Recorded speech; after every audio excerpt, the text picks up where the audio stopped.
आप कह लें पॉइंट ऑफ व्यू है ब्यूरोक्रेसी की तरफ, वो भी बहुत मुख्तलिफ है. अब for example the next person that we are going to study about is John Stuart Mill. ठीक है. अब ये क्या कहते थे ब्यूरोक्रेसी के बारे में? जॉन स्टुअर्ट मिल, अगर आप में से किसी का पॉलिटिकल साइंस है, वो अगर पढ़ेगा या अगर किसी का बैकग्राउंड है, तो पता होगा कि जॉन स्टुअर्ट मिल कौन था. He is a political philosopher. और इन्होंने ब्यूरोक्रेसी के ऊपर डायरेक्टली बात नहीं की हुई. He has talked about liberalism. He has talked about democracy in his theories. That is his major contribution. Mill was one of the main theorists of liberalism, but the point is कि उनकी theory of liberalism के अंदर the concept of bureaucracy is quite central. अब चूंकि he is a different person, so everybody has defined bureaucracy differently. According to John Stuart Mill, the bureaucracy is known or was known by the government, by the professionals. ठीक है. And it somehow makes sense too. आज भी हम जो देखते हैं कि bureaucracy भी हुकूमत होती है. ठीक है. इनफैक्ट ब्यूरोक्रेसी ही हुकूमत होती है, because bureaucracy is the permanent, is the permanent one. और ये प्रोफेशनल्स की हुकूमत होती है. For him it was irrelevant कि हम सिस्टम के अंदर से किसी को पकड़ के ब्यूरोक्रेट लगा दें, हम किसी को तरक्की दे दें, किसी को डिमोट कर दें, उससे जॉन स्टुअर्ट मिल को फर्क नहीं पड़ता था. अगर आपको थोड़ा सा रिमाइंड करें तो इससे मैक्स वेबर को फर्क पड़ता था. अकॉर्डिंग टू मैक्स वेबर जो है, आपके जो ब्यूरोक्रेट आने चाहिए वो सिस्टम के अंदर से ही आने चाहिए. बट ऐसा नहीं होना चाहिए कि किसी की डायरेक्ट अपॉइंटमेंट कर दो 19वीं 20वीं ग्रेड में. Those who are growing in the career, उनको आना चाहिए. But for John Stuart Mill this thing did not matter. For him, it was irrelevant that whether the person comes from outside or inside the government. तो फिर मिल के लिए क्या matter करता था? According to John Stuart Mill, एक bureaucrat के लिए मैटर करती है उसकी ट्रेनिंग और उसकी devotion. Because according to him, the more devoted you are towards your work, the more power will you claim because of your work. According to him, that जितनी हम जो अथॉरिटी एक्सरसाइज कर सकते हैं एज सिविल सर्वेंट, वो हम अपनी devotion को बेहतर करके कर सकते हैं. अब इससे अगेन मिलती जुलती बातें पता चलती हैं. मैक्स वेबर क्या कहते थे कि आपकी अथॉरिटी कहां से डिराइव होती है? Your authority is given to you and it is a rational legal authority. ये ऑन द अदर हैंड हल्की सी मुख्तलिफ बात कर रही है. ये कह रहे हैं कि आपकी जो कंट्रीब्यूशन, आपके जो क्लेम है फॉर पावर और for authority, it comes from how devoted you are. और जितना आप काम ज्यादा करेंगे उतने आप ज्यादा पावरफुल हो. सही है. अच्छा, इन मॉडर्न टाइम्स, आज के वक्त में देखा जाए, अगर जॉन स्टुअर्ट मिल की जो डेफिनेशन दी है उन्होंने ब्यूरोक्रेसी की, वो अगर देखी जाए तो वो किसकी तरह की लगती है? वो टेक्नोक्रेसी की तरह की लगती है. टेक्नोक्रेट्स.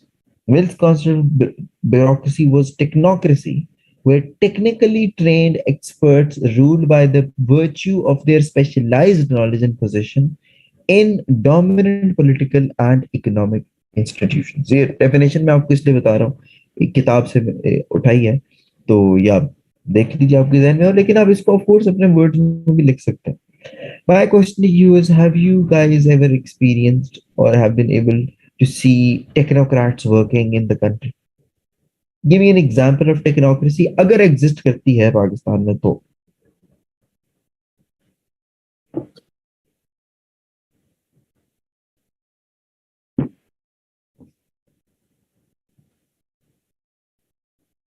क्या मिसाल होगी टेक्नोक्रेसी की पाकिस्तान में इस time?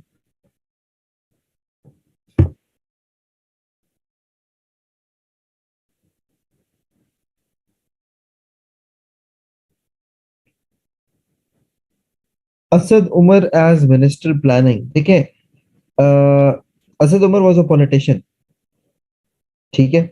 Bureaucracy was a technocracy where technically trained experts ruled by the virtue of their specialized knowledge.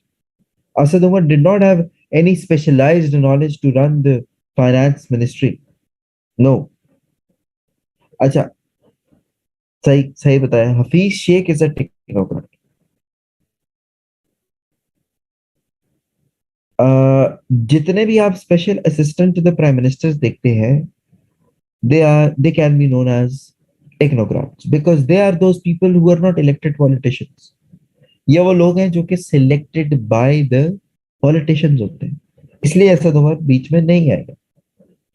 तो टेक्निकली ट्रेंड वो लोग पहुंचते हैं गवर्नमेंट के अंदर जो कि किस वजह से बैठे होते हैं वहां पे, by virtue of their knowledge, nothing else, their knowledge.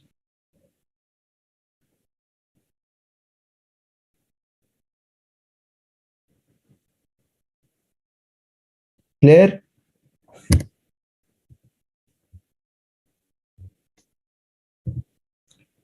अच्छा, तो दोनों ने इस बात को एग्री किया, वेबर ने भी और मिल ने भी, दैट जब तक माशरे के अंदर एक अच्छी ब्यूरोक्रेसी ना हो, गुड गवर्नेंस लाना पॉसिबल नहीं है। ठीक है, क्योंकि ब्यूरोक्रेसी ही वो एलिमेंट होता है हमारी गवर्नेंस का जो कि प्रमोट करता है, बल्कि इंश्योर करता है मेरिटोक्रेसी। अगर हमारे माशरे में मेरिटोक्रेसी ब्यूरोक्रेसी ने प्रमोट नहीं की तो कौन करेगा फिर? वो तो कोई भी नहीं करेगा, इम्प्लीमेंटेशन तो इन्होंने करनी। तो मेरिटोक्रेसी की प्रमोशन, एफिशिएंसी और इफेक्टिवनेस लेके आना काम के अंदर, ये सब ब्यूरोक्रेसी करती है।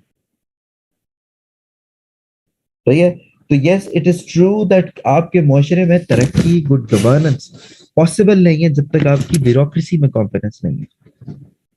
लेकिन यहाँ पे एक प्रॉब्लम स्टार्ट होती है, यहाँ पे जो एक ट्विस्ट है उनकी थ्योरी के अंदर वो ये कि जहां जॉन स्टुअर्ट मिल ब्यूरोक्रेसी के बारे में इतनी बात कर रहे हैं, ओपनली इसके ऊपर डिस्कस कर रहे हैं, वहीं पे जॉन स्टुअर्ट मिल के लिए bureaucracy is a serious challenge to the liberal democracy. मैंने अभी आपको क्या बताया था कि जॉन स्टुअर्ट मिल ने बेसिकली किस चीज की थ्योरी के ऊपर काम किया, था क्या बताया था अभी मैंने आपको?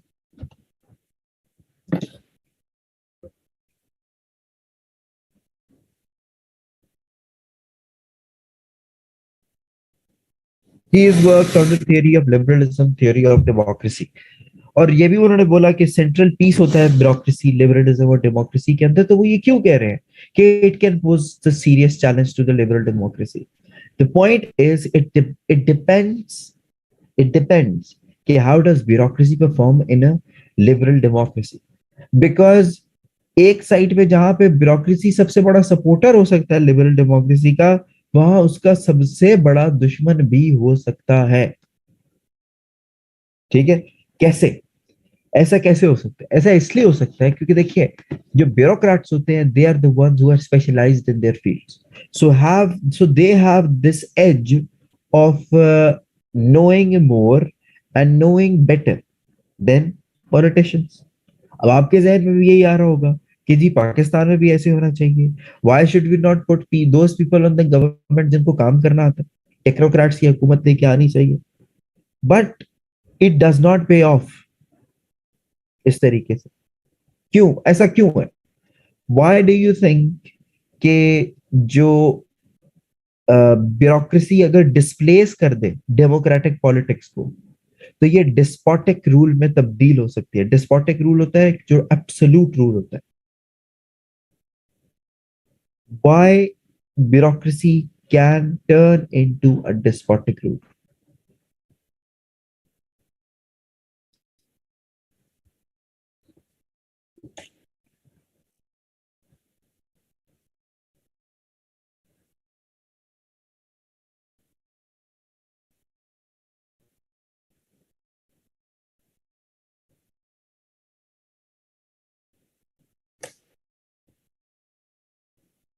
How is it possible कि ब्यूरोक्रेसी जो है वो डेमोक्रेसी को डिस्प्लेस कर सकी? ऐसा हो सकता है क्या? और ऐसा क्या कभी हुआ है?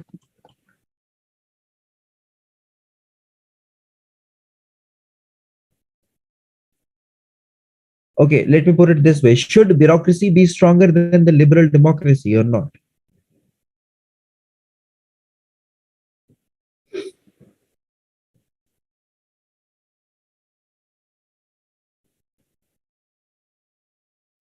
How is सही बताया आपने, but how is military dictatorship is an example? Can you elaborate just a little?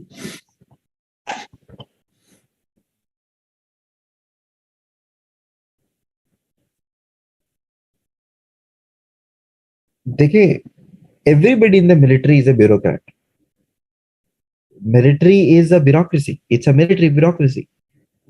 The point is कि ब्यूरोक्रेसी को अगर बहुत स्ट्रांग कर दें, लिबरल डेमोक्रेसी से ज्यादा स्ट्रांग कर दें, तो क्या होता है कि वो डिस्पोटिक रूल में तब्दील हो जाएगा, बिकॉज ब्यूरोक्रेसी किसी लोगों को आंसरेबल नहीं होती है.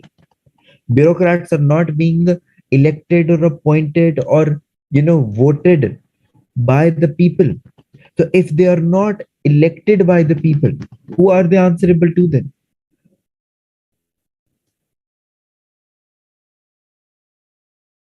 वो तो फिर किसी को जवाब दे ही नहीं होंगे. और अगर किसी को जवाब दे नहीं होंगे, जैसे एक पॉलिटिशियन जवाब दे होता है क्योंकि उसको पता होता है कि मैंने 5 साल बाद इसी एरिया में जाके वापस वोट मांगना, ठीक है, तो ही नोस कि मुझे तो वोट चाहिए, बट जो ब्यूरोक्रेट है उसको तो नहीं चाहिए वोट. वो तो किसी को आंसरेबल नहीं है लोगों को. So would he perform better? No, he would not. Sir, such bureaucracy would be able to impose its own version of truth. यानी कि जब इस तरह की हमने हालात देखे हैं पाकिस्तान में, तो उसमें क्या होता है कि फिर जो डिक्टेटरशिप होती है या फिर जो डिस्पोटिक रूल होता है, वो अपना वर्जन लोगों के सामने पेश करता है. वो लोगों को ये बताता है कि उनके लिए क्या अच्छा है, ना कि ये रिप्रेजेंट करे, ना कि ये बताए या ये करे कि वो लोगों की मर्जी आगे रिप्रेजेंट करे. तो इसीलिए डिक्टेटरशिप को अच्छा नहीं माना जाता, क्योंकि it gives too much of power in one hands और इन फ्यू हैंड्स. और जब आप देखें कि गवर्नमेंट के ऊपर वो लोग मुसल्लत हैं जो कि लोगों का जवाब दे नहीं है, तो लोग आहिस्ता आहिस्ता क्या हो जाएंगे गवर्नमेंट से? People would become disinterested and distant and demotivated, discouraged.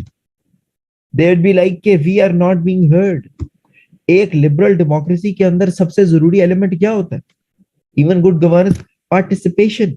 But you kill the participation जब आप इस तरह के हालात पैदा होते हैं. तो इसका आप कह लें कि खदशा जाहिर किया जॉन स्टुअर्ट मिल ने. जॉन स्टुअर्ट मिल ने कहा कि बेशक ब्यूरोक्रेसी बहुत बेहतरीन होनी चाहिए, बहुत पावरफुल होनी चाहिए, बहुत स्ट्रांग होनी चाहिए, लेकिन अगर bureaucracy is stronger than the liberal democracy, then it is a recipe for disaster. यहां तक किसी को कुछ समझना आई हो तो पूछ लें.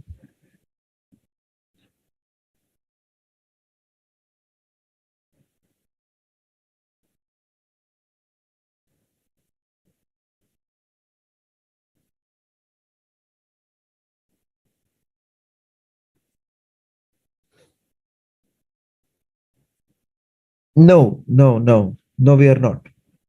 पहली बात तो यह है कि हम पाकिस्तान की या किसी और कंट्री की बात ही नहीं कर रहे, हम थ्योरीज पढ़ रहे हैं. दूसरी बात ये, हम ब्यूरोक्रेसी कर रहे हैं. देयर इज, मैंने सिविल ब्यूरोक्रेसी के ऊपर फोकस इस तरह अभी नहीं किया हुआ. तो व्हाई रिस्ट्रिक्ट योरसेल्फ? ब्यूरोक्रेसी का कॉन्सेप्ट है ये. ओके, सो अब ये जो खदशा जाहिर किया, तो फिर ऐसा हम कैसे कर सकते हैं? If anybody wants to answer कि ब्यूरोक्रेसी भी स्ट्रांग हो और डेमोक्रेसी भी स्ट्रांग हो, how can we do that?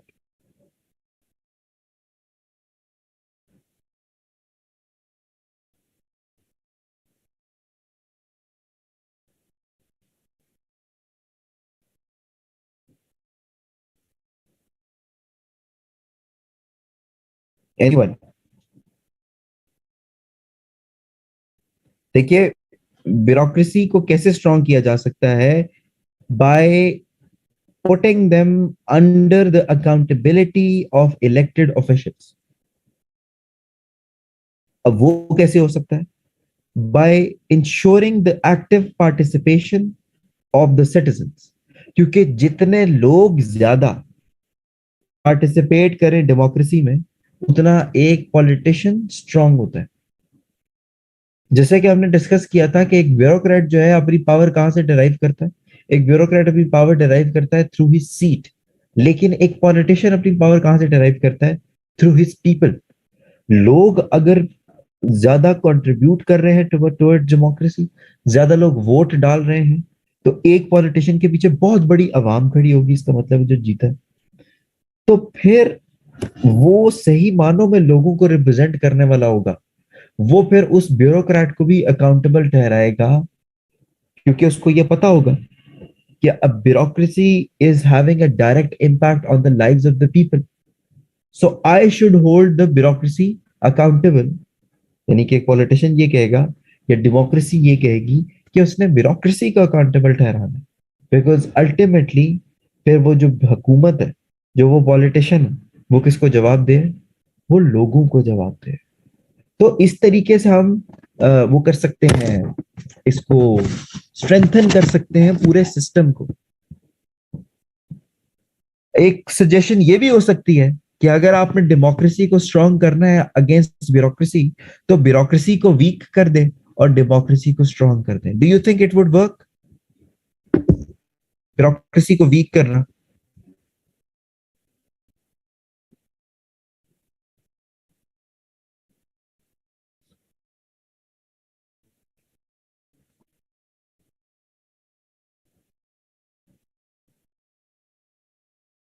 देखें, वीक ब्यूरोक्रेसी का मतलब ये है कि फिर तो आप इम्प्लीमेंटेशन के ऊपर कॉम्प्रोमाइज कर रहे हैं।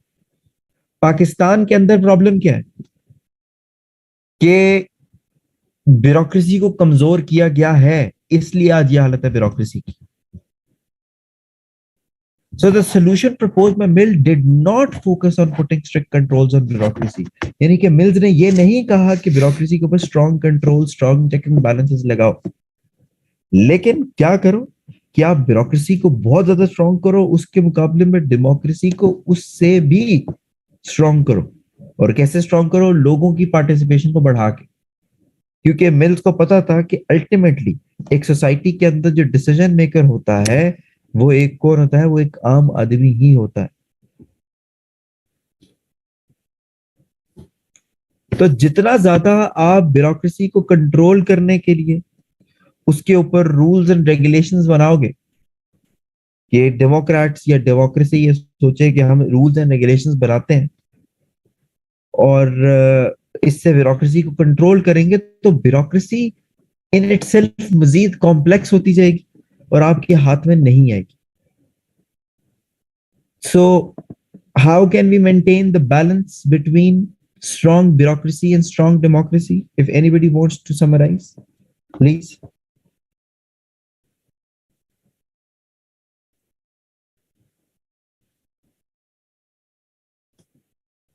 जॉन स्टुअर्ट मिल के बारे में जो मैंने बताया है, वो आप सारे जो है ना एक लाइन के अंदर उसको जरा समराइज कर दें, एक लाइन के अंदर।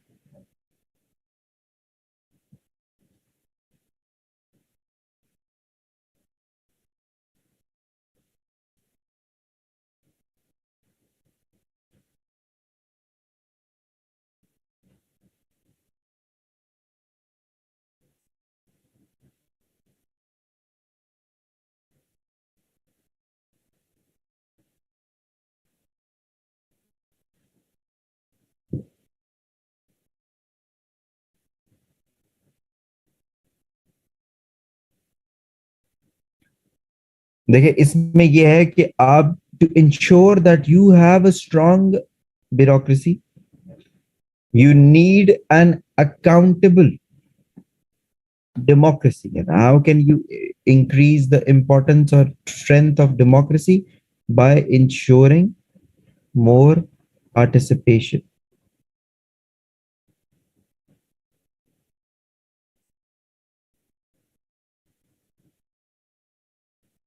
ठीक है?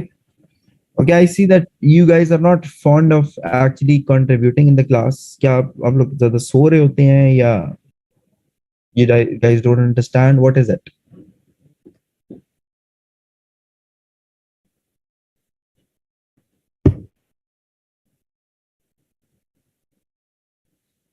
Anyways, it's up to you guys. Third जो हमारा थेरिस्ट है जिसकी हम बात करेंगे,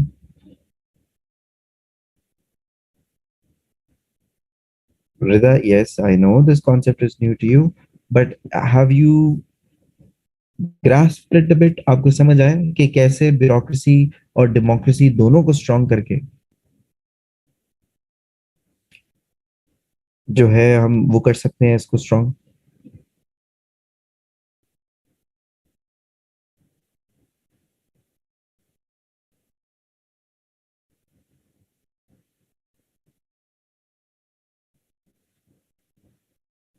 देखिए, वेबर के पॉइंट से कंट्रास्ट ये बिल्कुल भी नहीं करता, जो आपके थर्ड पॉइंट की अगर आप बात कर रहे हैं। देखिए, वेबर ने तो ये वाला एलिमेंट नहीं इस तरह हाईलाइट किया था। यहाँ पे ये बात हो रही है कि strong bureaucracy need strong democracy.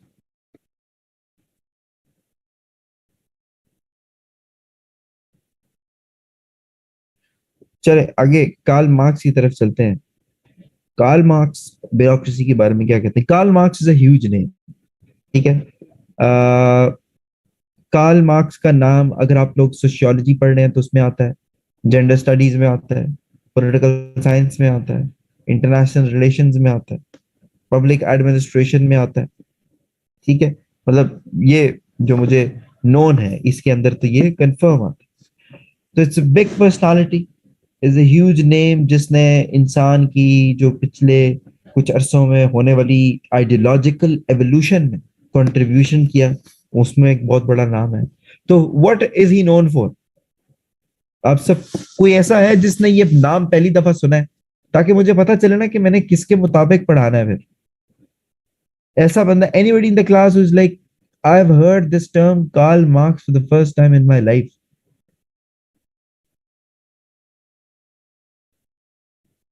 और क्या मैं अज्यूमिंग ऐसा कोई भी नहीं, ठीक है। तो उन्होंने भी ब्यूरोक्रेसी के बारे में अपना एक कॉन्सेप्ट दिया। कार्ल मार्क्स कहते हैं कि ब्यूरोक्रेसी एक बहुत पुराना प्रोफेशन है। ब्यूरोक्रेसी वो नहीं है जो कि मैक्स वेबर ने बना दी 1856 में और उसके बाद ब्यूरोक्रेसी बनी, उससे पहले भी ब्यूरोक्रेसी मौजूद थी। हाँ, मॉडर्न फॉर्म यही है, लेकिन उससे पहले भी मौजूद थी। तो कहाँ कहाँ हमें नजर आती है ब्यूरोक्रेसी? अब आप गौर से जरा सोचिएगा भी, आप कहेंगे कि यार वाकई ये भी तो ब्यूरोक्रेसी है। The early bureaucracy was considered to be religious clergy. पहले रिलीजन से इन्वॉल्व जो लोग थे, चाहे वो आपका प्रीस्ट था, चाहे वो आपका पोप था, चाहे वो उसके अंडर काम करने वाले लोग थे। तो don't you think that's also a bureaucracy? क्योंकि हमने ब्यूरोक्रेसी को डिफाइन किया था कि ऐसी ऑर्गेनाइजेशन जिसमें हायरार्की हो, जिसमें ये सारी चीजें मौजूद हो, तो वो तो नजर आती है। तो ये रिलीजन के अंदर ब्यूरोक्रेसी तो आज भी मौजूद है। Today, even today, the religious institutions or the religious departments in the society which are being dominated by the religious figures, that is also a bureaucracy। ठीक हो गया? अच्छा, इसी तरह स्टेट के अंदर भी हमें ब्यूरोक्रेसी नजर आई कि जब स्टेट्स बनना शुरू हुई, यानी कि जब रियासतें बनना शुरू हुई, जब रियासतों को इंडिपेंडेंस मिलना शुरू हुई, सो वो क्या करना शुरू किया कि they would need bureaucracy. Then देखिए, एक मुल्क को चलाने के लिए ब्यूरोक्रेसी की जरूरत होती है, उसके बगैर काम नहीं चल सकता। तो द पॉइंट इज कि जब हम स्टेट बनाते हैं, तो स्टेट में टैक्स, ये कौन डिसाइड करता है कि फला टैक्स लगाना है या फला टैक्स नहीं लगाना? Like who makes this decision कि कौन सा टैक्स जो है कलेक्ट करना है और कौन सा नहीं करना?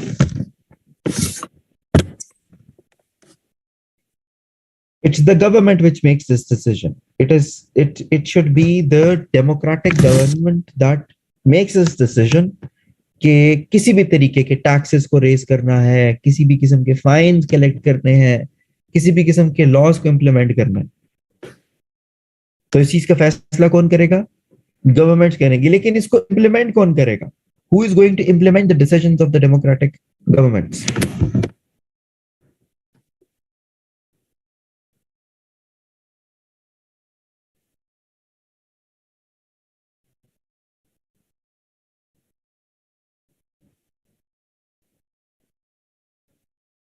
Anybody?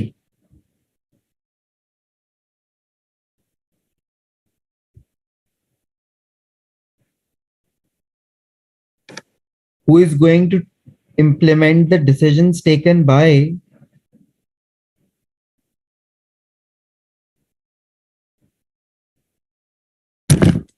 this case the bureaucrats.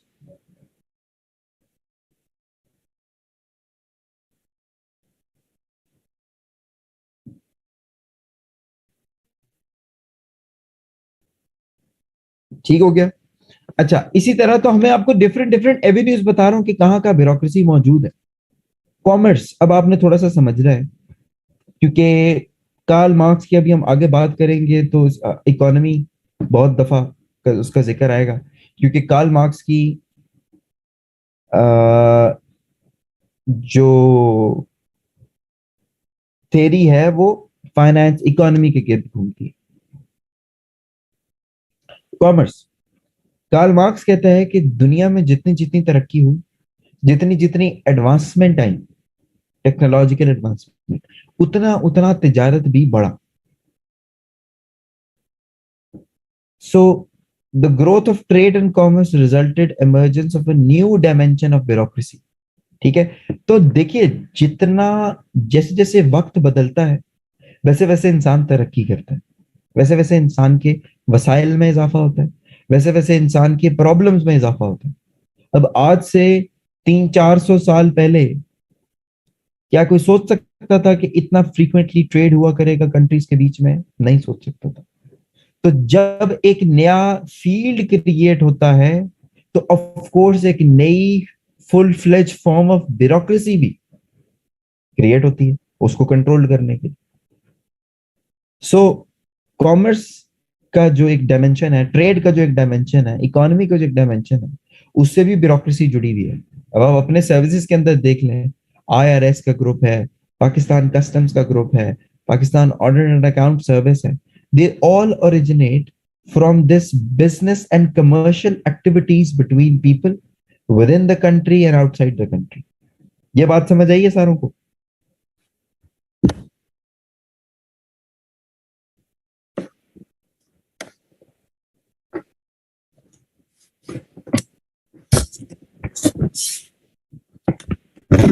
अच्छा,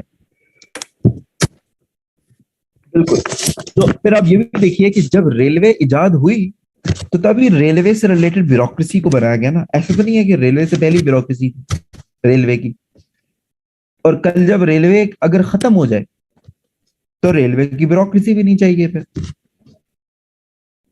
ठीक हो गया। इसी तरह टेक्नोलॉजी, ये अब ये एक नया फीचर है according to Karl Marx. Karl Marx कहते हैं कि जितनी जितनी टेक्नोलॉजिकल एडवांसमेंट हो रही है उसका इम्पैक्ट हमारी इंडस्ट्रीज के ऊपर भी पड़ रहा है। क्योंकि इंडस्ट्रीज के ऊपर क्या इफेक्ट पड़ रहा है? इंडस्ट्रीज के ऊपर ये इफेक्ट पड़ रहा है कि इंडस्ट्रीज ज्यादा एफिशिएंट हो गई है, इंडस्ट्रीज की प्रोडक्शन बढ़ गई है। ठीक है, तो प्रोडक्शन बढ़ गई यानी कि हम क्या कहते हैं कि पहले जमानों में चीजें बना करती थी बड़ी कम तादाद में टेक्नोलॉजिकल एडवांसमेंट की कमी की वजह से, लेकिन आज मैस प्रोडक्शन होती है चीजों की।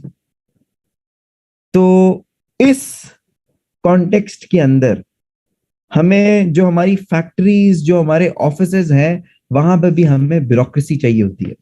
तो मुझे को बता सकते हैं कि एक इस तरह की फैक्ट्री सेटिंग के अंदर जिसकी कार्ल मार्क्स ने बात की, कि कार्ल मार्क्स का कॉन्सेप्ट है ये कि टेक्नोलॉजिकल एडवांसमेंट की वजह से ब्यूरोक्रेसी की रिक्वायरमेंट फैक्ट्रीज के अंदर भी हो गई। तो फैक्ट्रीज के अंदर उनका क्या काम होता होगा?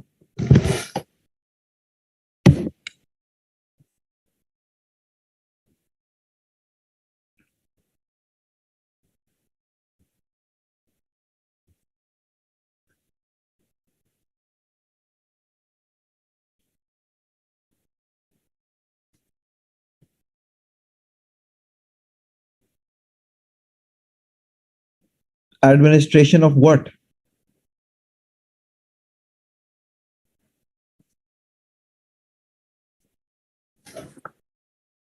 देखें, वो लोगों के ऊपर चेक रख सकते हैं, because according to Karl Marx, mass production के अंदर फिर सबसे जरूरी चीज क्या रह जाती है कंट्रोल करना? किन लोगों को? जो वर्कर होता है, जो आम वर्कर होता है। और उस आम वर्कर को कंट्रोल करने के लिए जो मालिकान होते हैं फैक्ट्रीज के, वो एक होल्ड रखें ताकि वर्कर्स के ऊपर वो एक स्ट्रांग एडमिनिस्ट्रेटर रखते हैं जो कि लोगों को एडमिनिस्टर करे, जो कि वर्कर्स को इन लाइन रखे। और ये कॉन्सेप्ट है कार्ल मार्क्स का। अबाउट ब्यूरोक्रेसी, ये उनकी सोच है अबाउट ब्यूरोक्रेसी। वो अच्छा नहीं सोचते थे ब्यूरोक्रेसी के बारे में, ठीक है। So according to Karl Marx अगर हम देखें तो कार्ल मार्क्स के मुताबिक जो ब्यूरोक्रेसी है, और ये सच बात है, ब्यूरोक्रेसी खुद कोई नई वेल्थ क्रिएट नहीं करती। अब आप मुझे बताइए, ये जितनी भी ये बनी हुई है ब्यूरोक्रेसी पाकिस्तान के अंदर, is it creating any wealth? Is any of the group creating any product, making any product, bringing a new idea which we can sell and make profit out of it? क्या bureaucracy का ये काम है? नहीं है। तो bureaucracy तो फिर एक बजाय इसके कि वो नई वेल्थ क्रिएट नहीं करती, बल्कि वो ऑलरेडी मौजूद जो हालात और वाकयात है या जो सिस्टम्स है, चाहे वो प्रोडक्शन से रिलेटेड हो, चाहे वो डिस्ट्रीब्यूशन से रिलेटेड हो, चाहे वो कंजम्पशन से रिलेटेड हो, ये उसको कोऑर्डिनेट करके कंट्रोल करते हैं ताकि उसको इम्प्लीमेंट किया जा सके। तो फिर ब्यूरोक्रेसी जो है, चले अब my question to you is कि फिर ब्यूरोक्रेसी इनकम कैसे जनरेट करती है? How does bureaucracy it increases or you know creates its income for that matter?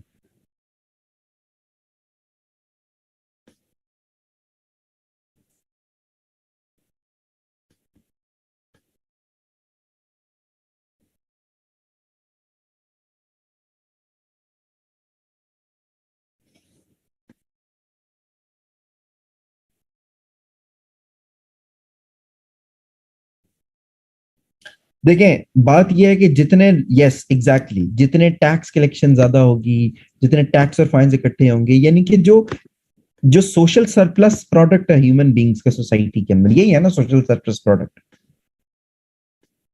तो फिर आप खुद सोचिए कि पुराने वक्तों में जहां पे ब्यूरोक्रेट को लगाया ही इसलिए ज्यादा था कि वो सर्व करे अपने अपॉइंटिंग अथॉरिटी को, अपने बादशाह को, तो वो क्या करते होंगे लोगों से पैसे बटोरने के लिए या लोगों से पैसे निकलवाने के लिए? वो तो हर मीन इस्तेमाल करते होंगे टैक्स कलेक्शन के, और हमने हिस्ट्री में देखा भी है।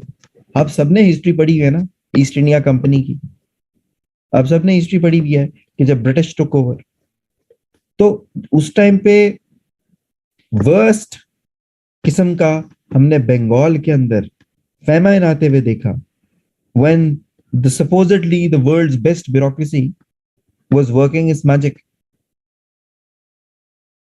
तो कार्ल मार्क्स का जो पॉइंट ऑफ व्यू था वो जरा मुख्तलिफ था ब्यूरोक्रेसी के बारे में। वो ब्यूरोक्रेसी को अच्छा नहीं समझते थे। जैसे हमने पढ़ा ना, जॉन स्टुअर्ट मिल जो समझते थे कि ब्यूरोक्रेसी को स्ट्रांग होना चाहिए, सोसाइटी के लिए अच्छा है। मैक्स वेबर ने एक पूरा तरीका बता दिया कि ब्यूरोक्रेसी को कैसे बेहतर होना चाहिए। लेकिन कार्ल मार्क्स कहते थे कि भाई सोसाइटी के सबसे बड़े पंगों में सबसे बड़ा पंगा ब्यूरोक्रेसी है, ब्यूरोक्रेसी को होना ही नहीं चाहिए। वो क्यों बुरा समझते थे ब्यूरोक्रेसी को, कोई बता सकता है?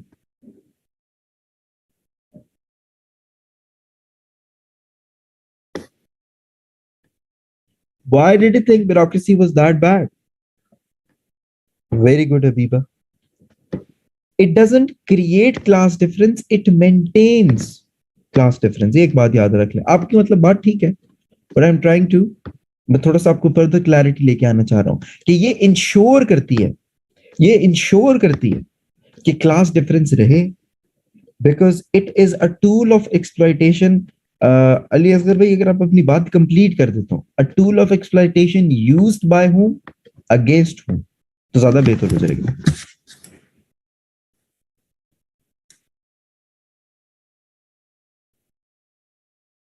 Bye the ruler towards the people, towards the exploited class. तो वो कहते थे कि अगर हमने मुआशरे से ये एक्सप्लॉइटेशन खत्म करनी है, क्लास डिफरेंस खत्म करना है, क्लास पॉलिटिक्स खत्म करनी है, क्लास सोसाइटी खत्म करनी है, तो हमें किसको खत्म करना पड़ेगा?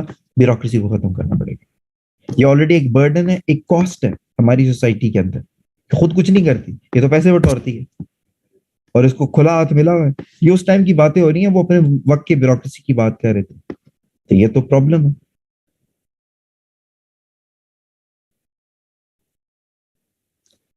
ओके, सो आई होप कि आपको कॉन्सेप्ट जरूर क्लियर हो गया कि कार्ल मार्क्स समझते क्या थे। I will go further into this class based society towards classless society. यहां तक किसी को कोई मसला है तो मुझे बता दीजिए, इससे पहले पहले स्लाइड से पहले पहले। Okay, no. So classless society क्या है और क्यों चाहते हैं कार्ल मार्क्स इनको? According to Karl Marx, society के अंदर क्लासेस बनी हुई है, और क्लासेस किस बेस के ऊपर बनी हुई है? क्लासेस इस बेस के ऊपर बनी हुई है कि कुछ लोग वो हैं जो कि मींस ऑफ प्रोडक्शन को कंट्रोल करते हैं, और कि कुछ लोग वो हैं, बल्कि ज्यादातर वो लोग हैं जो कि मींस ऑफ प्रोडक्शन को कंट्रोल नहीं करते।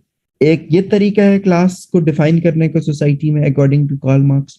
इसी तरह ये भी है कि कुछ लोग वो हैं जो कि ओनर क्लास है, और ज्यादातर लोग वो हैं जो कि वर्किंग क्लास है।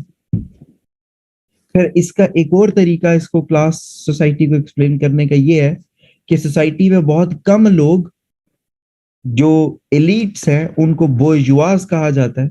जैसे कि ये अब्दुल रहमान ने अपना इसके ऊपर लिखा, ठीक लिखा उन्होंने, कि बोर्जुआज जो होते हैं, जो एलिट्स होते हैं, ये एक्चुअली वर्ड इस्तेमाल किया गया अगेंस्ट प्रोलेटेरिएट्स। प्रोलेटेरिएट्स कौन लोग होते हैं? जो कि वर्किंग क्लास होती है। तो कार्ल मार्क्स कहते हैं कि अगर हमने इस क्लास सोसाइटी को खत्म करना है और इसको क्लास लेस सोसाइटी बनाना है जिसमें सब एक जैसे हैं, तो हमें किसको खत्म करना पड़ेगा? ब्यूरोक्रेसी को खत्म करना पड़ेगा। अकॉर्डिंग टू कार्ल मार्क्स, ये जो कैपिटलिज्म है, capitalism, I hope everybody understands what capitalism is, but of course I can't go into the detail of it, but capitalism is an economic principle in which it says that the free market economy होनी चाहिए, जिसमें ये कहा जाता है कि private ownership होनी चाहिए। वो इस चीज को प्रमोट करता है कि एक बंदा अगर अमीर से अमीर होता रहे तो खैर है, क्या फर्क पड़ता है, उसमें कोई रोक टोक नहीं है। लेकिन प्रॉब्लम फिर यह है कि इस तरह के सिस्टम के अंदर अगर चेक्स एंड बैलेंसेस ना हो तो क्या होता है? एक्यूमुलेशन ऑफ वेल्थ होती है, जिसके खिलाफ हमारा मजहब भी है। हमारा मजहब खिलाफ है ना जिस एक्यूमुलेशन ऑफ वेल्थ के, क्योंकि अगर एक्यूमुलेशन ऑफ वेल्थ बहुत ज्यादा हो जाए थोड़े हाथों के अंदर, तो मुआशरे के अंदर बहुत फर्क पैदा हो जाता है। तो कार्ल मार्क्स कह रहे थे, ये मैं आपको पॉइंट्स में इसलिए जरा आसानी से समझा रहा हूं ताकि आपको एक कहानी के तौर पे आप समझ भी जाए। And trust me, if you understand what I am telling you right now, whether you studied in IR, in political science, in GBP, in public ad, anywhere, it's the same thing. In sociology, in public ad, सब में same है। तो according to Karl marks जो है, ये जो history में इतने बड़े बड़े चेंजेस आए हैं, हिस्ट्री में देखे ना, पहले क्या था कि पहले एक ऐसी सोसाइटी हुआ करती थी जिसको हम एग्रीकल्चरल या हॉर्टिकल्चर सोसाइटी कहते थे। फिर एग्रीकल्चरल सोसाइटी आई, फिर इंडस्ट्रियल सोसाइटी आई। तो ये जो चेंजेस आए हैं, ये कैसे आए हैं, कभी आप लोगों ने सोचा? पुराने वक्तों में स्लेव ओनर्स सोसाइटी मौजूद थी, राइट? अब स्लेव्स जो थे वो कौन थे? वो थे उस टाइम के प्रोलेटेरिएट्स, और ओनर्स कौन थे? बोर्जुआज थे। ठीक है, जो ओनर्स थे वो थे जिनके पास मीन्स ऑफ प्रोडक्शन थे, और जो स्लेव्स थे उनके पास नहीं थे। तो फिर कैसे तब्दीली आई कि स्लेव सोसाइटी से एग्रीकल्चरल सोसाइटी बनी? क्योंकि जो मेजॉरिटी लोग हैं, यानी कि जो मेजॉरिटी की क्लास है, जो कि स्लेव क्लास थी, उसने अपने ओनर के खिलाफ खड़े हुए रेवोल्यूशनाइज किया अपने आप को। ठीक हो गया। फिर इसी तरह एग्रीकल्चरल सोसाइटी में फिर क्लासेस बनी। कुछ जमीन के मालिकान थे, कुछ जमीन पे काम करने वाले थे। उन किसानों ने अपने बादशाहों के खिलाफ, अपने ओनर के खिलाफ एहतजाज किया, रेवोल्यूशनाइज किया। वक्त के साथ साथ चीजें बदली। फिर शुरू हुई इंडस्ट्रियल सोसाइटी। कार्ल मार्क्स के टाइम पे ये बेस चल रहा था। अब तो खैर पोस्ट इंडस्ट्रियलिस्ट सोसाइटी है, लेकिन उस टाइम पे इंडस्ट्रियलिस्ट जो सोसाइटी थी, उसमें उसने कहा कि जो वर्किंग और ओनर क्लास है, इसमें वर्किंग क्लास ज्यादा है, ओनर क्लास कम है। लेकिन ओनर क्लास ने वर्किंग क्लास को कंट्रोल करने के लिए ब्यूरोक्रेसी जो है वो बनाई हुई है। तो वो ये कहा करते थे कि कैपिटलिस्ट सोसाइटी के अंदर, इन अ कैपिटलिस्टिक सोसाइटी, एक वर्कर जो होता है वो हमेशा क्या हो रहा होता है, एक्सप्लॉयट हो रहा होता है। ठीक है, he is already being always being exploited. Can anybody tell me why was he saying कि वर्कर एक्सप्लॉइट होता है एक एक उस तरह के सिस्टम के अंदर? वो इसलिए क्योंकि देखिए एक वर्कर है, आपको एक इंडस्ट्री वाले ने हायर किया हुआ है और वो आपको चले 2 लाख रुपया भी दे देता महीने, but that 2 lakh rupees is not your, आप कह लें कि आपका उसमें हिस्सा नहीं है प्रॉफिट में, कि आपने काम अच्छा किया है या बुरा किया। हो सकता है वो आपको 2 लाख रुपए दे के आपसे जो उसने 2 लाख का काम निकलवाया उससे वो 2 करोड़ रुपया कमा रहा हो। No, that is not fair. According to Karl Marx that is not fair कि एक वर्कर सिर्फ इसलिए पैसे प्रॉफिट ज्यादा बटोर लेता है क्योंकि उसके पास इन्वेस्टमेंट के पैसे थे। जिसने एक्चुअली काम किया वो तो एक्सप्लॉइट हुआ, वो तो एलिनेट हुआ। तो एक्सप्लॉइटेशन जब होती है, एक्सप्लॉइटेशन जो होती है उससे वर्किंग क्लास के अंदर किस चीज का जज्बा पैदा होता है? रेवोल्यूशन का। जितनी एक्सप्लॉइटेशन ज्यादा होगी, जितना वर्किंग क्लास ये सोचेगा कि हमें गलत ट्रीट किया जा रहा है, तनख्वाहें कम दी दिया जा रही हैं, हमें क्यों ओनरशिप नहीं दी जाती, उतना लोगों में रेवोल्यूशन का जो वो है वो बढ़ेगा चांसेस। तो जब इस तरह की सिचुएशन बनती है तो सोसाइटी के जो क्लास स्ट्रक्चर है कि जिसमें डिफरेंट क्लासेस एग्जिस्ट करती हैं, वो क्या होंगे? मजीद पोलराइज होंगे। पोलराइज का क्या मतलब होता है?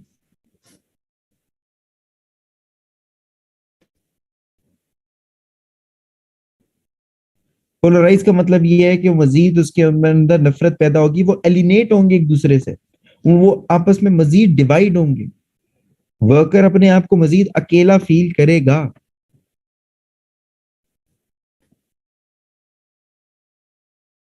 ठीक हो गया?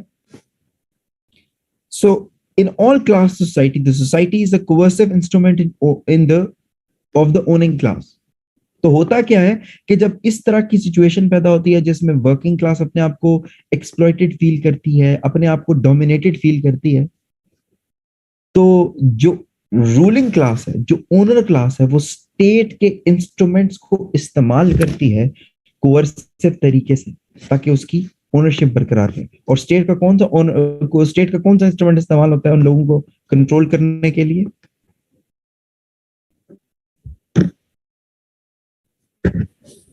ब्यूरोक्रेसी इसका इस्तेमाल किया जाए। ठीक है, तो हम ये कार्ल मार्क्स का आप कह लें पॉइंट ऑफ व्यू पढ़ रहे हैं। ठीक है, कार्ल मार्क्स कहते थे कि कैपिटलिज्म डिजाइन इस तरह हुआ है कि it will fail, it is bound to fail. और हमें नजर भी आता है। आप लोगों ने कभी सोचा इस बात को कि 2007-8 के बाद, ये फाइनेंशियल क्राइसिस आने के बाद, कैपिटलिज्म के खिलाफ जो एक तहरीक चली है जो कि अभी भी चल रही है, ये क्यों एग्जिस्ट करती है? ये इसी वजह से एग्जिस्ट करती है। No doubt capitalism is exploitative in nature. We see that every day. We see the growing unemployment in our country. We see the low wages in our country. And then we see that class, the ownership class, getting even richer. तो ये ज्यादती है।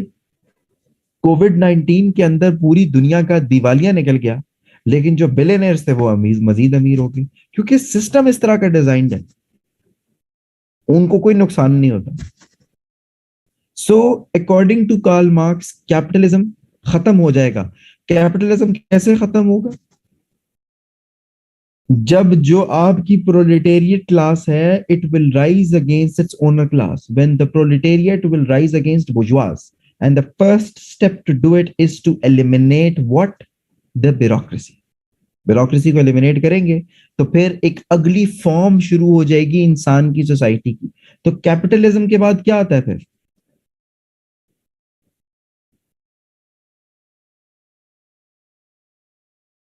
What comes after capitalism in the whole spectrum of ideologies? Okay चलें, ये मैं आपको clear कर देता हूँ कि हम एक टर्म इस्तेमाल करते हैं, सोशलिज्म एंड कम्युनिज्म, ठीक है, and we take them as synonymous. लेकिन हाँ, मैं आपको क्लैरिटी दे देता हूँ, क्योंकि कार्ल मार्क्स ने बात की थी कि इंसान की जो अल्टीमेट डेस्टिनी है, इंसान की एवोल्यूशन की, आइडियोलॉजिकल एवोल्यूशन की, यानी कि इंसान की सोच की जो अल्टीमेट पहुंच है वो कहां तक होनी चाहिए, कि जब इस दुनिया में कम्युनिज्म आ जाए। क्योंकि कम्युनिज्म जब आएगा तो क्या होगा कि वो है ही नहीं, there is nobody above और बिलो एनीबडी। बट कैपिटलिज्म से पहले सोशलिज्म आता है। सोशलिज्म में क्या होता है कि everything in the society is owned by home, a central government, ठीक है। सोशलिज्म में सेंट्रल गवर्नमेंट इन्वॉल्व होती है, और सेंट्रल गवर्नमेंट का काम क्या होता है कि वो लोगों के बीच में रिसोर्सेस को इक्वली डिस्ट्रीब्यूट करे। Nobody should be rich और पोअर देन एनीबडी।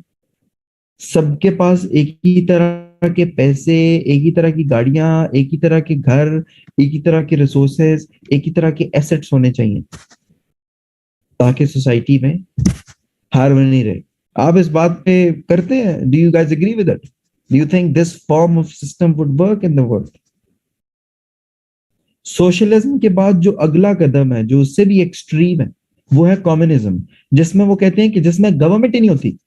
सोशलिज्म के बाद कम्युनिज्म जो होता है, उसमें कहते हैं कि गवर्नमेंट की जरूरत ही नहीं है, क्योंकि सबको पता है कि किसका क्या काम है। Everybody is living in harmony with each other, everybody is working, everybody owns everything. यानी कि पूरी की पूरी सोसाइटी मिलके पूरी की पूरी सोसाइटी ओन करती है। No, this idea is extremely attractive. ये एक बात याद रखिएगा, नो डाउट अबाउट इट, ये आइडिया बहुत अट्रैक्टिव है तो सही, कि इतनी इक्वालिटी हो कि गरीब में फर्क ही खत्म हो जाए, लेकिन it is unnatural, it is unnatural.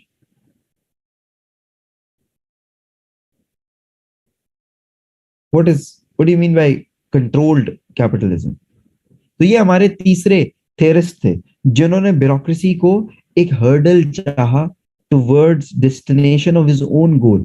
लेकिन what we can learn out of it, out of what he was right about, कि देयर इज नो डाउट कि bureaucracy is a tool of bourgeois against the प्रोलेटेरियट्स।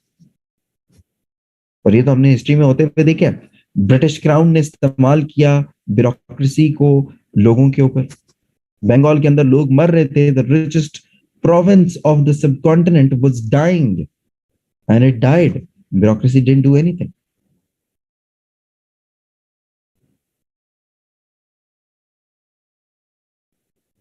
There is no such thing as controlled capitalism, and especially by China. China is quite an open society, an open economy.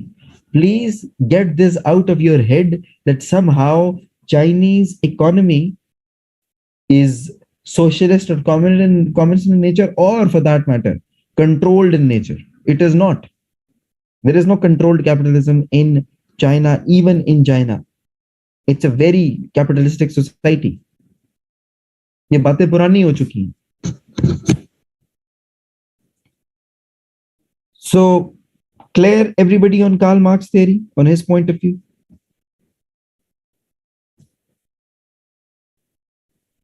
Okay, moving towards our final, जो theorist है, Mr. Woodrow Wilson. Now, Woodrow Wilson is a very huge personality in the history of the world, in the history of United States of America, for that matter. Very important. Woodrow Wilson वो है जिन्होंने, जिनको क्या कहा जाता है, he is known as the father of public administration. ये वो फादर ऑफ पब्लिक एडमिनिस्ट्रेशन। इन्होंने 1887 के अंदर एक पेपर लिखा about the importance of public administration and how it should be a profession. उनकी वजह से, वुड्रो विल्सन की वजह से, पब्लिक एडमिनिस्ट्रेशन एक प्रोफेशन बना। और ये वही वुड्रो विल्सन है जो कि आगे चल के अमेरिका के प्रेसिडेंट भी बने। ठीक हो गया? यहां तक बात समझ आ गई? So Wilson argued in favor of a hierarchical organization of bureaucracy. आप एक चीज नोट कीजिएगा, वुडरो विल्सन और जो मैक्स वेबर है उसके बीच में आपको बहुत सी सिमिलैरिटीज मिलेंगी, इनफैक्ट ज्यादा सिमिलैरिटीज ही मिलेंगी। वुडरो विल्सन और कार्ल मार्क्स के बीच में एक पॉइंट के ऊपर बहुत बड़ा इख्तलाफ था, वो भी आएगा पॉइंट, लेकिन आपको मैं ये बता रहा हूँ कि मोस्टली इसके अंदर वही पॉइंट्स आएंगे बार बार जो कि आप ऑलरेडी मैक्स वेबर या जॉन स्टुअर्ट मिल की बातों के अंदर पढ़ चुके हैं। So Wilson argued in favour of hierarchical organisation, ये वही बात है जो किसने की, ये बात हमारी मैक्स वेबर ने की। And he wanted traditionally limited power of bureaucracy to be increased in the United States of America. वो चाहते थे कि ब्यूरोक्रेसी की पावर को कम ना किया जाए बल्कि बढ़ाया जाए। और किस थ्योरिस्ट ने ये बात की है कि ब्यूरोक्रेसी की पावर को बढ़ाया जाए?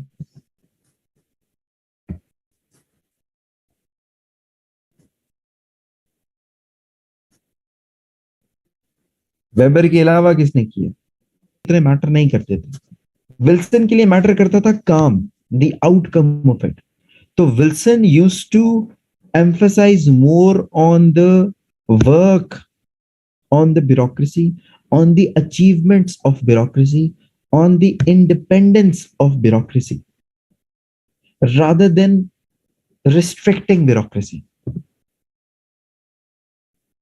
वो ब्यूरोक्रेसी को रिस्ट्रिक्ट करने के ऊपर यकीन नहीं रखते थे, वो ब्यूरोक्रेसी के अराउंड जो स्ट्रिक्ट स्ट्रक्चर्स बने हुए हैं कि फला चीज ऐसे होती और ऐसे नहीं हो सकती, उस पर वो नहीं कहते। वो कहते थे कि काम जो है वो ज्यादा से ज्यादा होना चाहिए, और उनको इस चीज से डर भी नहीं लगता था। मतलब जैसे वही बात है ना जॉन स्टुअर्ट मिल्स वाली, जॉन स्टुअर्ट मिल्स ने कहा कि ब्यूरोक्रेसी को बहुत पावरफुल होना चाहिए, लेकिन एक पॉइंट ऐसा भी आ सकता है किसी मुल्क में कि ब्यूरोक्रेसी इतनी पावरफुल हो जाए कि वो डेमोक्रेसी से ज्यादा स्ट्रांग हो जाए। हमारे मुल्क में ये हमने देखा है, we have seen bureaucracy way more powerful than democracy, and I'm not just talking about civilian bureaucracy, I'm also talking about the military bureaucracy। देखा ना हमने। लेकिन वुड्रो विल्सन कहता था कि कोई फर्क नहीं पड़ता इनकी पावर को बढ़ाओ, क्यों? क्योंकि उसके एटलीस्ट अपने मुल्क के ऊपर एतबार था कि मेरे मुल्क के डेमोक्रेटिक इंस्टीट्यूशन बहुत स्ट्रांग है, ठीक है, और मेरे मुल्क में अगर हम ब्यूरोक्रेसी को पावर को बढ़ाएंगे तो वो मजीद बेहतर होगा सब कुछ। So his concept of bureaucracy was not that different from that of Weber's concept of bureaucracy. Then where comes the difference? फिर डिफरेंस कहाँ पे आ जाता है? दोनों डिफर करते हैं on the question of the dichotomy of policy administration. Can anybody tell me what did Max Weber say about the dichotomy of policy and administration?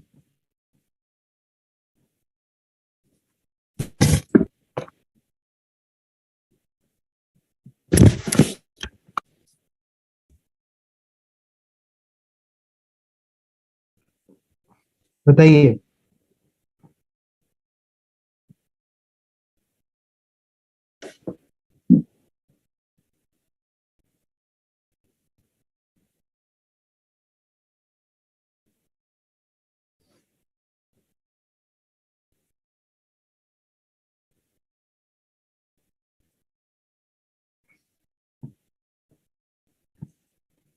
According to Weber dichotomy exist होनी चाहिए, यानी कि वो लोग जो कि पॉलिसी मेकिंग में involve हैं और वो लोग जो कि पॉलिसी इंप्लीमेंटेशन में इन्वॉल्व हैं, उनकी एक दूसरे के अंदर इंटरफेरेंस या कोऑर्डिनेशन नहीं होनी चाहिए। लेकिन देन अगेन हम पुराने वक्तों की बात करते हैं। मैक्स वेबर का जो टाइम था वो था कि जब आप कह लें कि फर्स्ट वेव ऑफ इंडस्ट्रियलाइजेशन चल रही थी, टेक्नोलॉजिकल एडवांसमेंट चल रही थी यूरोप के अंदर भी, अमेरिका के अंदर भी। लेकिन वुड्रो विल्सन इनसे थोड़ा सा बाद में आए और इन्होंने कहा कि भाई ऐसा हो ही नहीं सकता कि इनका बीच में इंटरेक्शन ना हो। इनफैक्ट वो चाहते थे कि इंटरेक्शन हो, और अच्छा भी है।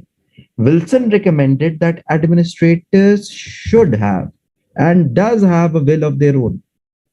वो ये समझते थे कि एक ब्यूरोक्रेट के पास ये चॉइस होनी चाहिए कि उसने अपना काम किस तरीके से करना। ब्यूरोक्रेसी को बताना, मैंने अभी आपको बताया ना कि ही believe more on the Organics of bureaucracy outcomes.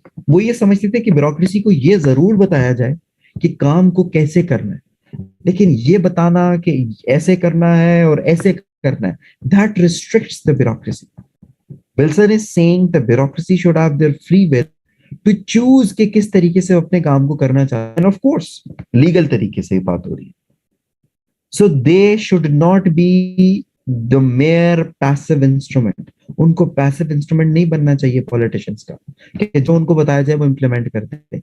क्योंकि ब्यूरोक्रेसी की जो इनपुट होती है पॉलिसी मेकिंग में, वो सबसे जरूरी होती है। कोई बता सकता है कि वो सबसे जरूरी क्यों होती है?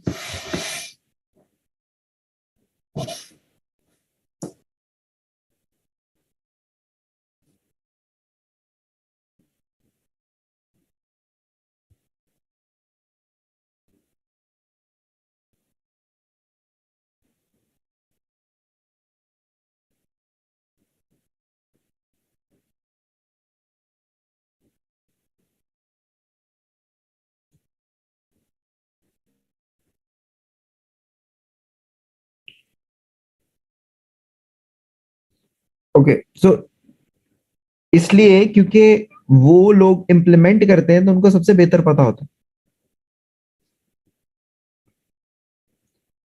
So he appreciated the political role of administrator, लेकिन इसका मतलब ये हरगिज मत लीजिएगा कि the bureaucrats should become the politicians. No, that's not what we are saying. We are saying a balanced nexus between them.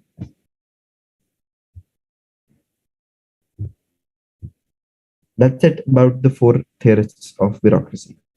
एक दूसरे से मिलती जुलती इधर उधर की बातें।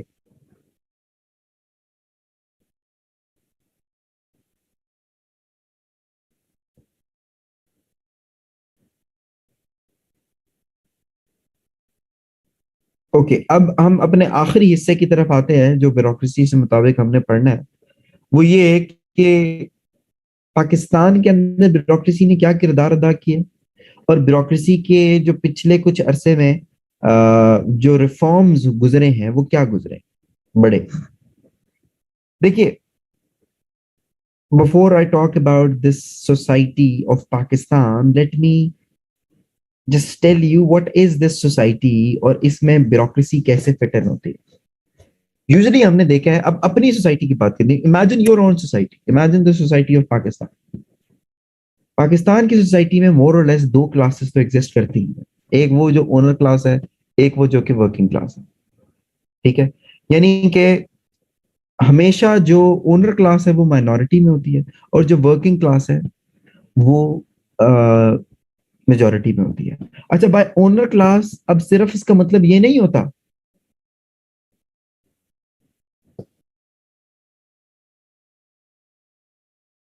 Fezan, politicians already do have the say in administration. I mean, they are the ones who are making the administrative policies. It's the other thing that Wilson talked about.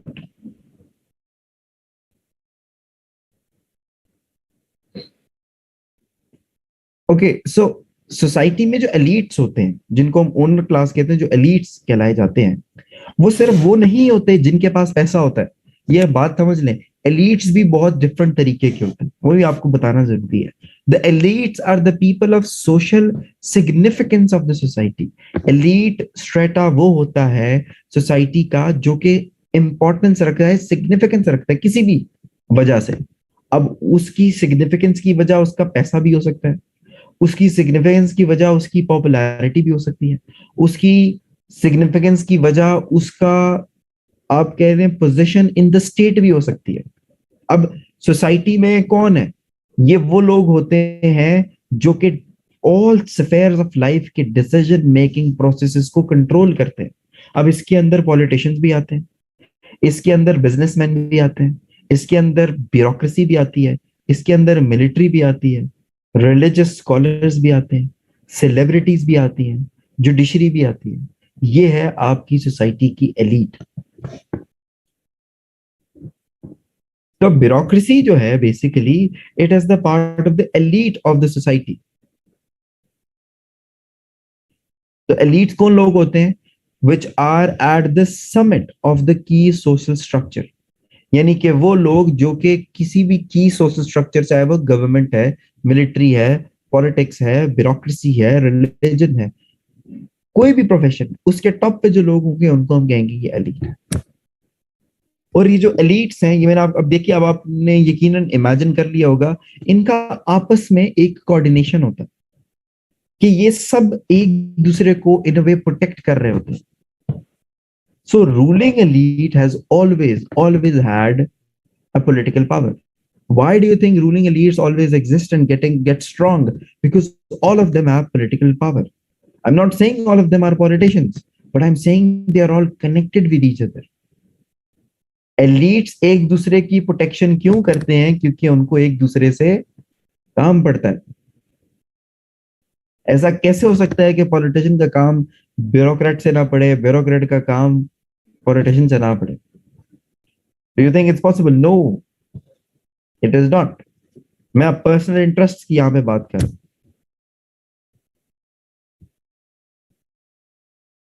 ठीक है? तो एलिट्स की यहाँ पे बात हो रही है। मेरी बात समझ आ गई है? जो एक बेसलाइन मैंने इस्टेब्लिश करने की कोशिश की है कि सोसाइटी किस तरीके से डिजाइंड होती है, वो बात आपको समझ आ गई है?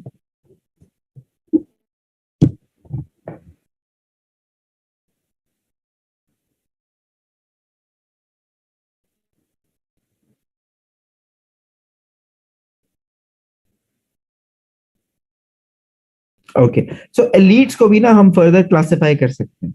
एलीट को फर्दर क्लासिफाई करने का एक तरीका ये है कि हम कहें कि जी गवर्निंग एलीट और नॉन गवर्निंग एलीट। लेकिन ये भी, इससे भी बेहतर एक तरीका है कि आप ये कहें कि एलीट तीन किस्म के होते हैं: specialised elites, social elites, governing elite. Now what I want you guys to do is, as per your understanding, I want you guys to give me one example each of specialized elite, social elite, and governing elite.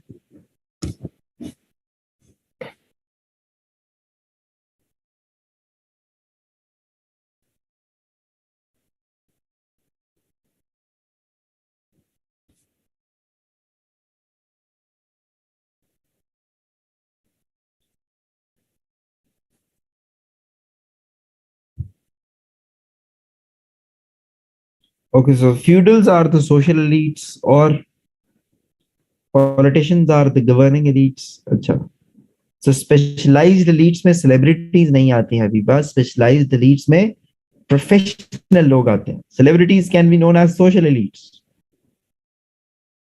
Specialized में technocrats, bureaucrats, military, judiciary, ये सब आएंगे।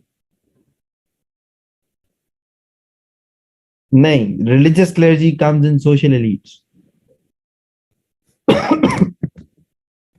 Religion is not a profession.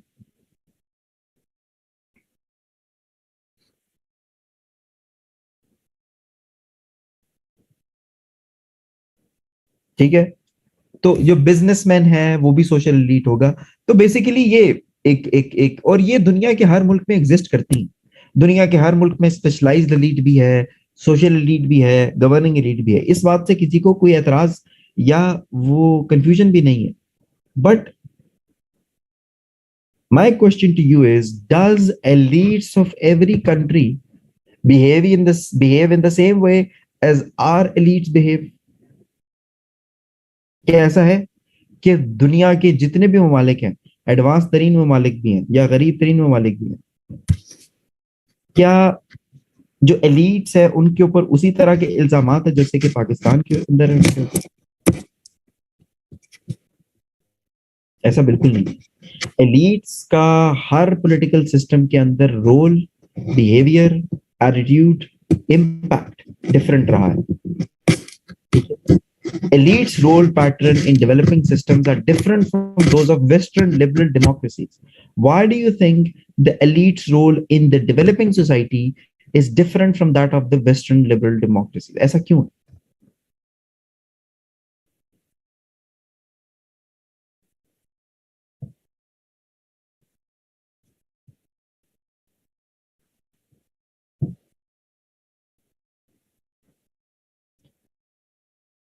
बिल्कुल वही सारी बातें, accountability है, media है, जो हमने सारी बातें की।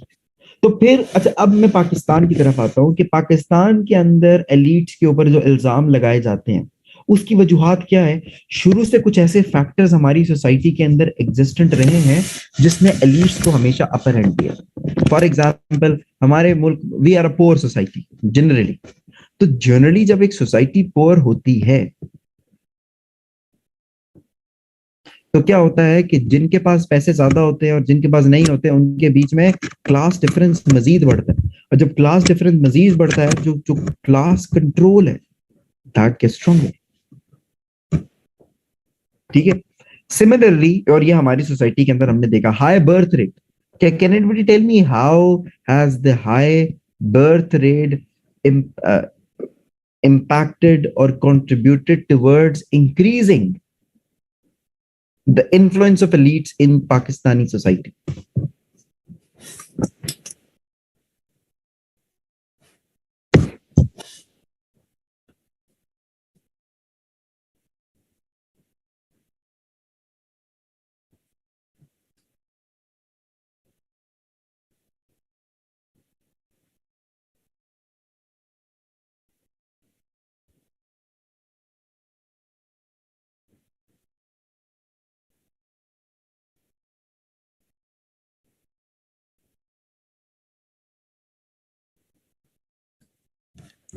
हाई बर्थ रेट का मतलब ये है कि ज्यादा लोग हैं, और हमने हाई बर्थ रेट किन में देखा? ज्यादा गरीबों में ही ज्यादा है।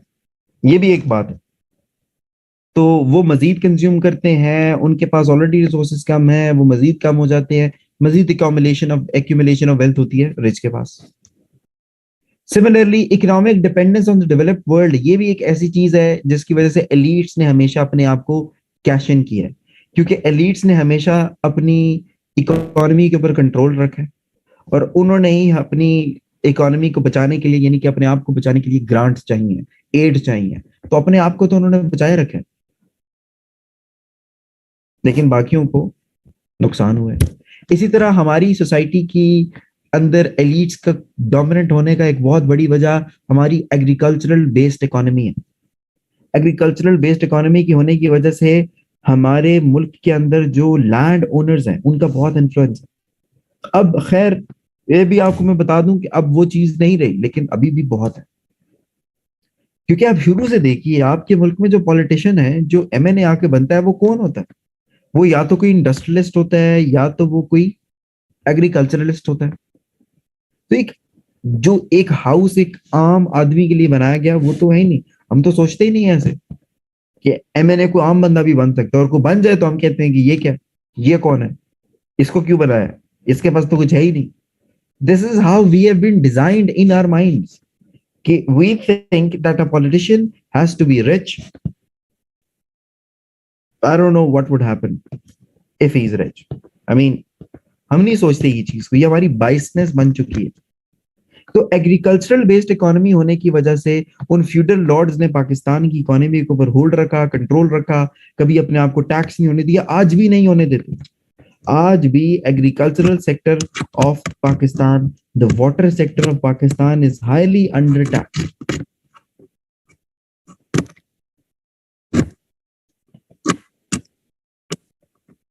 ठीक है। And then comes the colonial legacy. Colonial legacy ने भी एलीट्स के रोल को हमेशा बड़ा ही रखा है। कॉलोनियल लेगेसी क्या होती है? कॉलोनियल लेगेसी का मतलब यह है कि पाकिस्तान 1947 से पहले एक कॉलोनी था। किसकी कॉलोनी था? ब्रिटिश कॉलोनी था ना। ब्रिटिश जो थे, क्या वो पाकिस्तान के ऊपर, देखिए, ब्रिटिश जो थे वो रूल करते थे लोगों के ऊपर, वो लोगों को सर्व नहीं करते थे, वो लोगों को कंट्रोल करते थे। ये दोनों में फर्क है। British didn't serve the people of subcontinent, British controlled the people of subcontinent. तो ब्रिटिश ने कंट्रोल किस तरीके के थ्रू किया?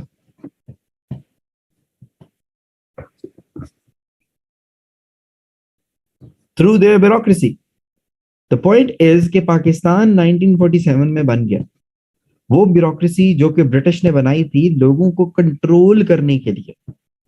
अब जारी बात है, वही ब्यूरोक्रेसी है। पाकिस्तान अगर आजाद हो चुका है तो ब्यूरोक्रेसी को भी तो आजाद होना चाहिए ना। What do I mean by bureaucracy को भी आजाद हो जाना चाहिए? What do I mean by that? What do you think?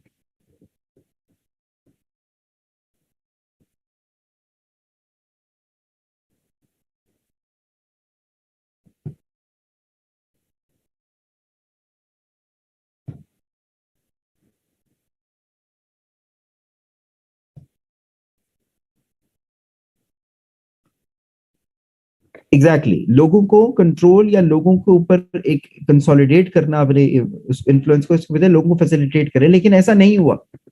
Unfortunately colonial legacy हमें आज भी ब्यूरोक्रेसी के अंदर नजर आती है, कि जिसके अंदर हम ये समझ के आते हैं, including all of everybody is involve in it. हम लोगों का जो पर्पस है, अब आप लोग जो एग्जाम दे रहे हैं, आप जो कर रहे हैं, आपके जहन में सोच क्या है? सेल्फ जो एक एग्रेंडाइज करना जो होता है, वो हर किसी के जहन में होता है कि भाई अगर हम सिविल सर्वेंट होंगे तो हमारा एक कंट्रोल होगा सोसाइटी में। हम सोचते हैं ऐसे, राइट? तो हम उसी पार्ट ऑफ द प्रॉब्लम बनते हैं, क्योंकि हम सिविल सर्विस में आना इसलिए चाहते हैं। Civil service is not for this purpose, it is not for this purpose, it is not for you to become more famous amongst people, ठीक है? और यहाँ पे जो है वो होता है ना कि अब फिर हम जो मर्जी करें, we are above the law. ये वो सोच है, वो कॉलोनियल लेगेसी जो कि अभी भी चल रही है, क्योंकि उस टाइम पे तो ऐसे ही थे। उस टाइम पे तो ब्यूरोक्रेसी के ऊपर कोई कानून ही अप्लाई नहीं होता था। They were suppose to to serve the British crown any way possible. तो उन्होंने तो हर तरह का रूल तोड़ा है, लेकिन अब ऐसा नहीं है।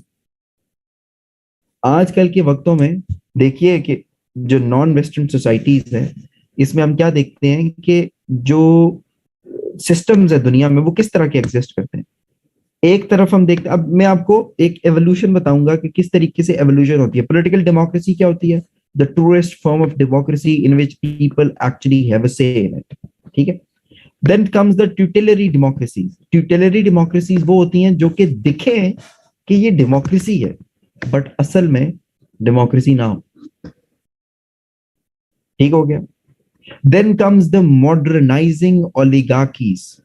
मॉडर्नाइजिंग ओलिगार्कीज में आ जाता है द रूल ऑफ द, आप कह लें, टेक्नोक्रेसी। मॉडर्नाइजिंग ओलिगार्कीज की अगर मैं आपको कोई मिसाल दूं तो that would be South Korea, Singapore, ठीक है? That can be named as modernising oligarchies. फिर अगर उससे और नीचे जाऊं तो then come the totalitarian oligarchies. वो ओलिगार्क जो कि टोटलिटेरियन इन नेचर है। टोटलिटेरियन का मतलब होता है एब्सोल्यूट रूल करने वाला। इसके अंदर आप देख सकते, इसके अंदर कौन आ जाएगा? इसके अंदर आ जाएगा आपकी जो मिलिट्री डिक्टेटरशिप होती है, that is totalitarian oligarchy.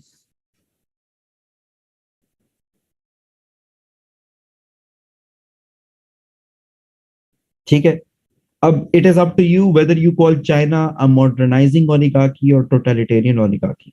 It is up to you if you call Vladimir Putin modernizing oligarchy, totalitarian oligarchy, और ट्यूटिलरी डेमोक्रेसी और इन पॉलिटिकल डेमोक्रेसी। आप जो मर्जी के इलेक्शन तो होते हैं वहां पे। It depends on how you view it. And the final thing is the traditional oligarchies, ये जो बादशाहतों का निजाम है। तो सिस्टम चाहे कोई भी हो, इनमें से हमारे मुल्क सोसाइटी के अंदर एलिट जरूर एग्जिस्ट करेंगे, चाहे वो टोटलिटेरियन डेमोक्रेसी हो, ट्यूटेलरी डेमोक्रेसी हो, कुछ भी हो, भाई एलिट जरूर होंगे। ईरान इज एन ओलिगार्की, लेकिन again it's depends on how you portrait. उसको आप पॉलिटिकल डेमोक्रेसी भी कह सकते हैं। तो इन सारी चीजों, इन सारे डेमोक्रेटिक, सॉरी, इन सारे गवर्नमेंट सेटअप्स के बीच में जो एक चीज कॉमन है वो ये है कि स्टेट के जो ऑर्गन्स हैं, एग्जीक्यूटिव, लेजिस्लेचर, जुडिशरी, उनके बीच में जो डिफरेंस है वो इतना क्लियर कोई नहीं है। ठीक है? मतलब देखिए ना, आप किस सिस्टम के अंदर एक्सपेक्ट करते हैं कि बिल्कुल क्लियर होगा जो डिफरेंस है अमंगस्ट जितने भी मैंने अभी आपको सिस्टम्स बताए हैं, इनमें सबसे ज्यादा क्लैरिटी किसके अंदर होनी चाहिए? About the distribution of power between the systems, sorry, between the organs. Of course in a democracy, in a democracy, in a liberal democracy, सबसे ज्यादा क्लैरिटी, क्योंकि वो एक आइन के मुताबिक चलने वाली एक एक जगह होती है। पाकिस्तान का भी आइन मौजूद है, पाकिस्तान में भी डिस्ट्रीब्यूशन ऑफ पावर है between organs, but is it clear? No, it is not. because writing something on the paper is one thing and then implementing is something else. और जब आपके मुल्क के अंदर ये जो एग्जीक्यूटिव, लेजिस्लेचर और जुडिशरी के बीच में जो फर्क है, जो डिस्ट्रीब्यूशन ऑफ पावर है, अगर ये क्लियर ना हो तो सबसे ज्यादा नुकसान कौन सा ऑर्गन उठाता है? Who gets the most, who gets to feel the most, of the impact? No, it's the legislature. It's the legislature which gets impacted the most.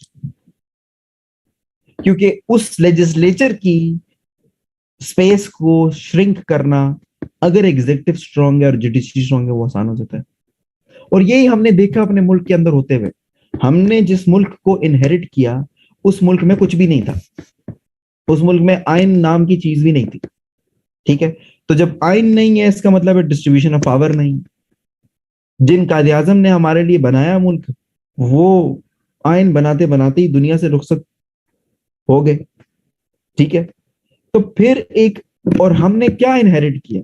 What did we inherit? We inherit an extremely weak and baseless sort of political class. हमारी political class की कोई बुनियाद नहीं थी पाकिस्तान में, ना उन लोगों की थी। लेकिन we inherited an extremely strong bureaucracy, we inherited fairly strong military, and we inherited judiciary which was at least established. तो इसमें सबसे कमजोर था वो पॉलिटिशियंस थे। तो क्या हुआ कि वेल प्लेड सिस्टम के अंदर वहां पे मार खा जाते हैं, लेकिन जो ट्रांजिशनल डेमोक्रेसी है, क्योंकि हमारी ट्रांजिशनल डेमोक्रेसी थी, the centre of power are usually found the outside the legislative system. Did we not see that from our own eyes? कि कायदे आजम के बाद लियाकत अली खान, लियाकत अली खान के बाद ख्वाजा नाजिमुद्दीन, ख्वाजा नाजिमुद्दीन से लेकर अयूब के आने तक आपको क्या लगता है कि पाकिस्तान को किसने रूल किया? It was the civilian bureaucracy. Civilian bureaucracy. आप प्रेसिडेंट्स देख लें, आप प्राइम मिनिस्टर्स देख लें, ये कौन थे? ये civilian bureaucracy which started getting itself involved in the politics because they think that they are better. So after independence, political instability did not allow the political institutions to develop. और जब ये political institutions develop नहीं हुए तो political culture भी develop नहीं हुआ। देखिए, आप आज सोचते हैं ना कि यार मेरे मुल्क में ऐसा क्यों है कि ये 2-3 पार्टीज हैं, वो भी लोगों ने अपने नामों पे बनाई हुई और वही चल रही। भाई, जो पॉलिटिकल पार्टीज की बुनियादें तो आप कह लें कि मुल्क से भी पुरानी होती हैं। आप अमेरिका की पॉलिटिकल पार्टीज देखें, वो कितनी पुरानी है, लेकिन यहाँ पे एक पॉलिटिकल कल्चर डेवलप ही नहीं होने दिया गया। ब्यूरोक्रेसी ने पहले खुद और फिर मिलिट्री के साथ मिलके, जुडिशरी के साथ मिलके यहाँ पे अपना कंट्रोल रखा, तो पॉलिटिकल कल्चर डेवलप नहीं हुआ और सिविल सर्विसेज ने, ब्यूरोक्रेसी ने, मिलिट्री ने इसका एडवांटेज लिया और उन्होंने पॉलिसी मेकिंग में इन्वॉल्वमेंट शुरू कर दी। तो ये जो पहला मार्शल लॉ लगाया था, ये किसने लगाया था?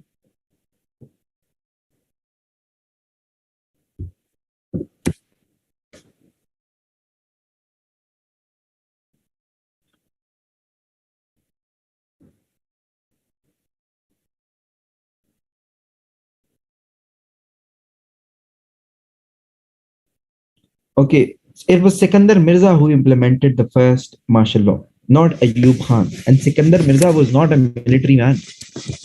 He was a civil servant. Okay, why does it matter, Abdur Rahman, that if he was the grandson of Mir Jafar?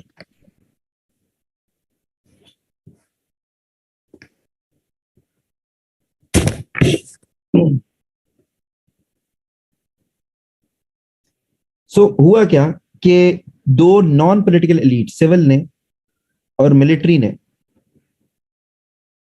yes, but he was a bureaucrat.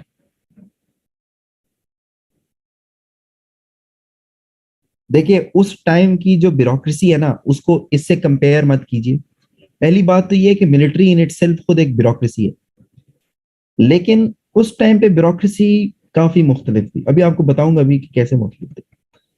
सो क्या हुआ कि दो ऐसे नॉन पॉलिटिकल एलिट्स ने अपने आप को वो करना शुरू कर दिया, सेल्फ अपॉइंटेड गार्डियंस बन गए वो मुल्क के।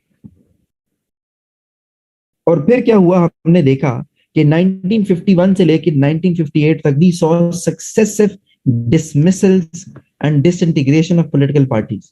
हमने प्राइम मिनिस्टर्स को आते जाते देखा, प्रेसिडेंट्स को आते जाते देखा, असेंबलीज को टूटते हुए देखा, मुसलमानों के बीच में लड़ाइयां बढ़ती हुई देखी। ये वही टाइम था जब ईस्ट पाकिस्तान और वेस्ट पाकिस्तान के बीच में प्रॉब्लम्स अराइज हो रहे थे, लैंग्वेज के इशू बढ़ रहे थे, लैक ऑफ इकोनॉमिक रिप्रेजेंटेशन के इश्यूज बढ़ रहे थे, और रीजनल आइडेंटिटीज क्या हो रही थी, स्ट्रांग हो रही थी। रीजनल आइडेंटिटीज क्या होती हैं कि जी हम तो पंजाबी हैं, हम तो पठान हैं, हम तो बलोची हैं, हम तो सिंधी हैं, वो लोग तो बंगाली हैं, वो लोग तो कमी है। We have said that in our past. We have said that in our past. We should accept, admit our mistakes the way we treated the East Pakistan.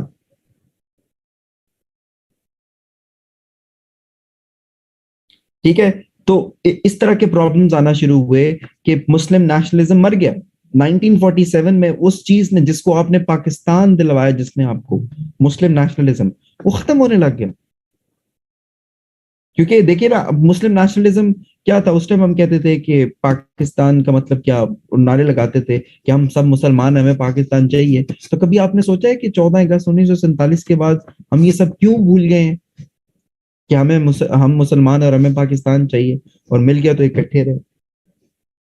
उसकी वजह यह है कि हम इनहेरेंटली मजहब के ऊपर एक दूसरे को आइडेंटिफाई करते ही नहीं है, हम तो जात के ऊपर करते हैं।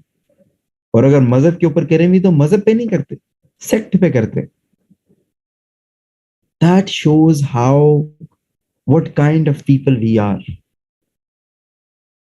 और एक तो मुल्क के अंदर ये चल रहा था कि ब्यूरोक्रेसी ने और मिलिट्री ने मिलके, आप कह लें कि तबाही फैलाई हुई थी। और उस टाइम पे एक्सटर्नल फैक्टर्स भी ऐसे थे कि उन्होंने फेवर किया इनको, क्योंकि उस टाइम पे चल रही थी दुनिया में कोल्ड वॉर। उस टाइम पे पाकिस्तान को चाहिए थी सपोर्ट, और अमेरिका ने उसको सपोर्ट की। आजकल देखिए ना, अमेरिका क्या करता है कि जी फलां मुल्क में डेमोक्रेसी है तो फलां मुल्क में डेमोक्रेसी नहीं है।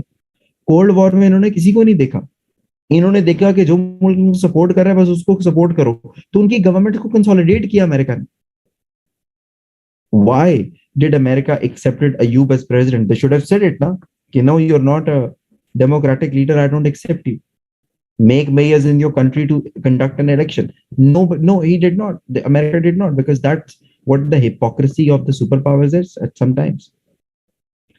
तो पाकिस्तान के अंदर जो आपने 1947 में उभरती हुई सर्विस देखी, civil service, it was a descendant of ICS, Indian civil service.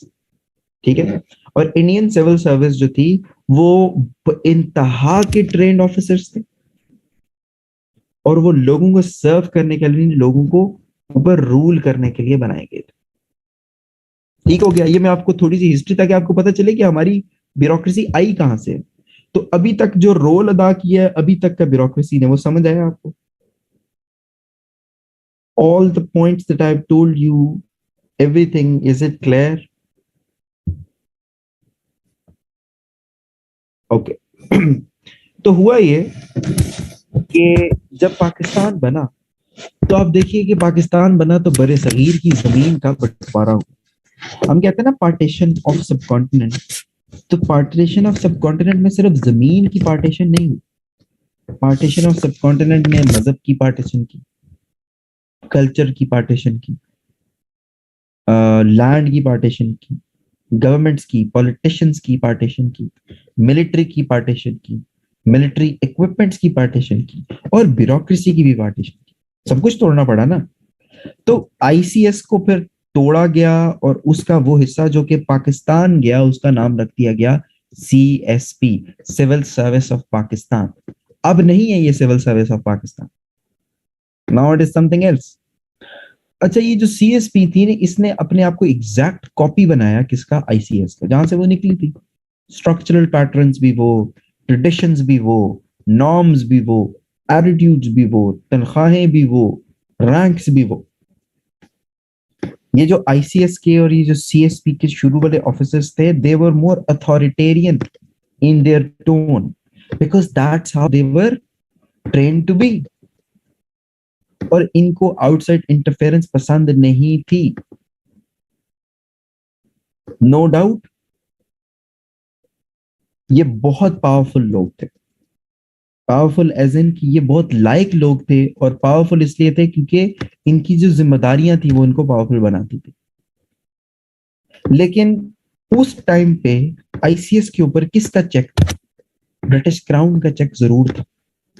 लेकिन आप मुझे बताएं कि ऐसे लोग which were controlled by British crown, suddenly वो एक ऐसी इन्वायरमेंट में आ जाते हैं जहां पे पॉलिटिकल सिस्टम कमजोर है, तो क्या वो मजीद स्ट्रांग होंगे या वीक हो जाएंगे?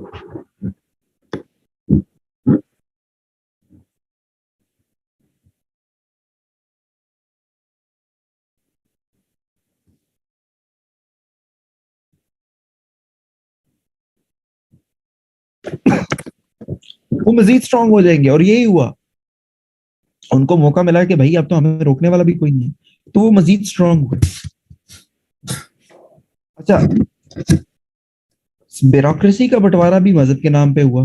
मतलब ये भी देख लें कि कितनी अजीब सी बात है, क्योंकि उस टाइम पे पाकिस्तान के उस टाइम पे सब कॉन्टिनेंट के अंदर ना 9% मुस्लिम थे। ब्यूरोक्रेसी के अंदर बहुत कम अमाउंट है ये, 9%। और उन 9% में से भी 5 या 7 ऐसे थे जिनका रैंक जो था वो 19 या अबव था।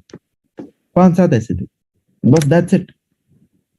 तो उन लोगों को भी ऑप्शंस दिए गए। अब आईसीएस के मुसलमान ऑफिसर्स को 3 ऑप्शंस दिए गए। पहला कि आप जिस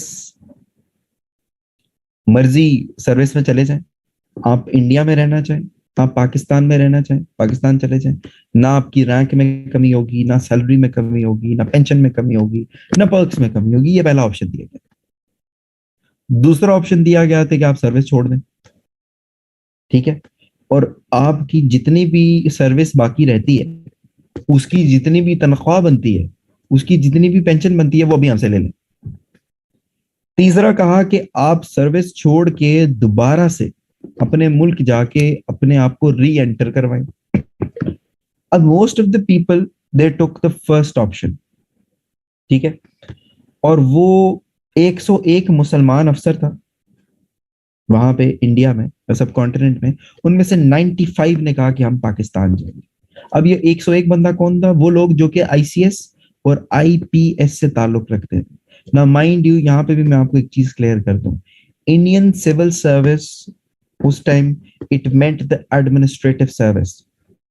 उस टाइम पुलिस सर्विस अलहदा थी, ठीक है, आज भी अलहदा है, उस टाइम भी थी, लेकिन उस टाइम जरा केडर बेस्ड थी। तो इन दो सर्विसेज में 101 जो पाकिस्तानी ऑफिसर्स थे, जो मुसलमान, उनमें से 95 ने पाकिस्तान आना बेहतर समझा। तो उस टाइम की जो सर्विस थी ना, जिसको अब सिविल सर्विस ऑफ पाकिस्तान की जो सर्विस थी, वो कैडर बेस्ड सर्विस थी। 1947 से लेके 1973 तक की जो सर्विस थी, that was cadre based service. Cadre based service का मतलब ये था, यार हम अभी कुछ और पढ़ रहे हैं, तो प्लीज पहले जरा ये सुनना। क्वेश्चंस आंसर पास्ट पेपर्स करेंगे जब हमारी ये क्लास हम रखेंगे। कैडर बेस्ड सर्विस क्या होती है, वही आपको बताने लगा। कैडर बेस्ड सर्विस का मतलब ये है कि आज तो कहा जाता है ना ऑक्यूपेशनल ग्रुप, उस टाइम कहा जाता था केडर, ठीक है। केडर में क्या था कि एक, there was a sense of community. I know what question you are referring to, I gave CSS 2020 exam. बट जब हो जाएगा सब कुछ तो मैं बता दूंगा आपको, प्लीज बीच में ना मत कीजिए।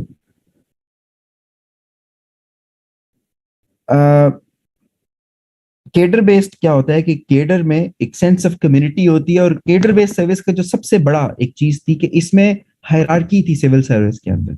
आज जो 12 ऑक्यूपेशनल ग्रुप्स आप देखते हैं, इसके अंदर हायरार्की नहीं है कि ये ग्रुप सबसे ऊपर है और ये ग्रुप सबसे नीचे है, नहीं एग्जिस्ट करती। All the BPS 17 officers in Pakistan, whether they are from CSS or PMS, whether they are teachers, they are considered equal. They are given equal pay. Pakistan में हर 17वें ग्रेड अफसर की बेसिक सैलरी सेम है। लेकिन चले, अभी हम कुछ और पढ़ने की कोशिश कर रहे हैं, वो ये कि वो केडर बेस्ड सर्विस क्या थी। उसकी केडर बेस्ड सर्विस की जो पहली कैटेगरी थी उसका नाम था CSP, civil service of Pakistan. ये वो सिविल सर्विस ऑफ पाकिस्तान है जो कि उसके बाद बनी DMG और आज बनी PAS। ठीक है। जो सेकंड कैटेगरी थी उसके अंदर सर्विसेज थी, police service and foreign service and income tax service and custom service और ऑडिट एंड अकाउंट सर्विस। जो थर्ड कैटेगरी थी उसमें अंदर आपकी थी health service and engineering services. ये केडर बेस्ड थी कि one is top most and then उसके बाद फिर नीचे कैटेगरीज में उसके नीचे थी। लेकिन उस टाइम भी 1945 में, 1947 से लेके 1973 तक की अंदर भी जो एक्चुअल कंट्रोल अथॉरिटी और पावर थी वो इन्हीं के पास थी, the PSPs and the CSPs and the FSPs। आप लोगों को ये लगता है कि बस वैसी आप चॉइस चूज कर लेते हैं। द पॉइंट इज कि शुरू से इस मुल्क का कल्चर है, everybody considers these three groups as the top groups of the bureaucracy। आपने क्यों रखते हैं आप लोग ये तीन ग्रुप्स टॉप पे? इस वजह से रखते हैं, शुरू से ये बात है, बिकॉज इनके काम की नेचर ऐसी होती है, वो इसलिए, दैट्स इट, और तो कोई फर्क नहीं है। The nature of the job played by someone who's working in IRS is quite different from that of who is working in police or foreign service or administrative service for that matter. No, that's the difference. But चूंकि हम उसकी work से, उसके काम से, उसकी domain से ज्यादा इंपॉर्टेंस अटैच करते हैं, वो हमें लगता है हमें ज्यादा वो बेहतर फील कराएगी, तो हमें लगता है कि ये टॉप ग्रुप्स है। ठीक हो गया। सो 1948 से लेके 1969 तक की जो रूलिंग एलीट थी वो कौन लोग थे? वो थे सिविल सर्वेंट्स थे, वो हायर रैंक्स ऑफ मिलिट्री थी, और जिनके पास जुडिशरी की सिंपैथीज भी थी। तो एक छोटा सा एक ब्रेक डाउन है।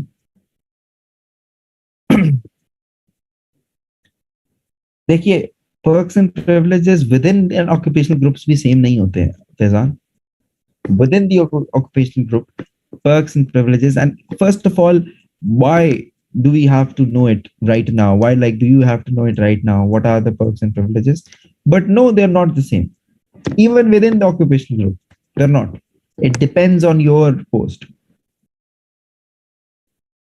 If you think that wherever you are posted in the country, आप पुलिस में गए हैं या एडमिनिस्ट्रेटिव सर्विस में गए हैं, तो आप पाकिस्तान में कहीं भी होंगे तो आपके पास घर भी होगा, तो आपके पास गाड़ी भी होगी, तो you are mistaken.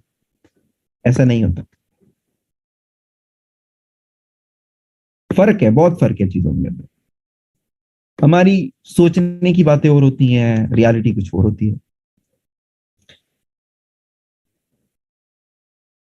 Indian civil service is not cadre based now, no it is not. वो ये चीज बदल चुकी है। ठीक है। हाँ, उनकी रिक्रूटमेंट अभी भी अलग है, अभी भी अलग है उनकी रिक्रूटमेंट इंडिया की, लेकिन वो इस तरह से नहीं है। पाकिस्तान में 1951 से 1957 तक तो सीधा सीधा ब्यूरोक्रेटिक रूप था। 1957 से लेके 1971 तक ये वो टाइम है जब अयूब आया और उन्होंने अभी तक वो नहीं बनाया था, आइन नहीं बनाया। ठीक है। तो उसमें सिविल ब्यूरोक्रेसी और मिलिट्री ने मिलकर काम किया। फिर उसके बाद से लेके 62 से लेके 73 तक हम क्या देखते हैं कि फिर मिलिट्री रूल आया, अयूब एंड देन याया। 73 से 77 तक ये वो रूल है, ये वो दौर है जब जुल्फिकार अली भुट्टो। 77 से 88 तक दोबारा आर्मी का rule with the help of bureaucracy. 89 से 99 तक, 89 और 99 वाला जो दौर है ये किसका दौर था?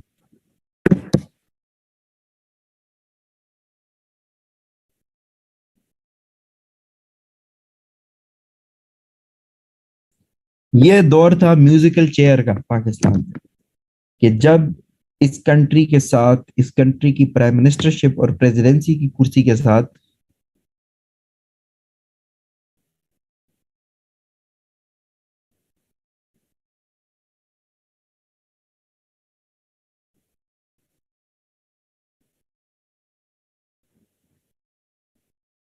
एक, आप कह लें कि ये सॉर्ट ऑफ जोक किया गया।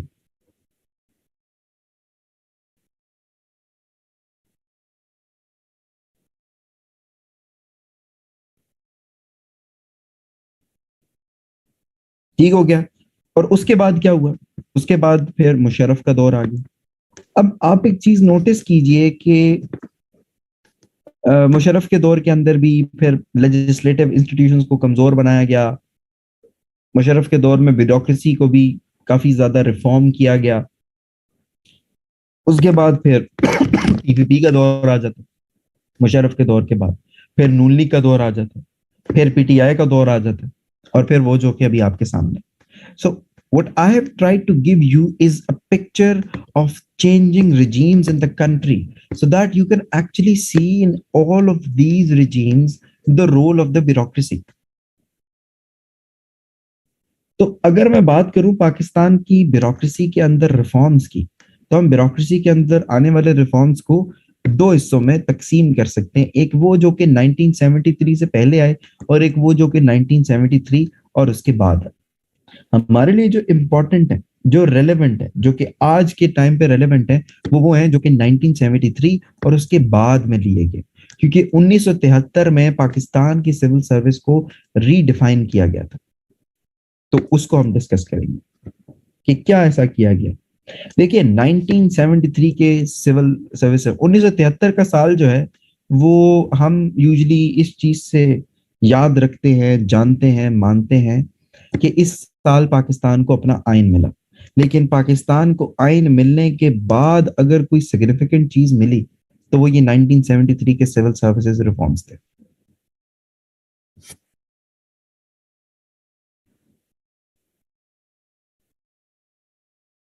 ठीक है। अब 1973 के सिविल सर्विस रिफॉर्म्स ने क्या किया कि इसने पुरानी केडर बेस्ड सर्विस को बिल्कुल कंप्लीटली ट्रांसफॉर्म कर दिया। 1973 में गवर्नमेंट किसकी थी?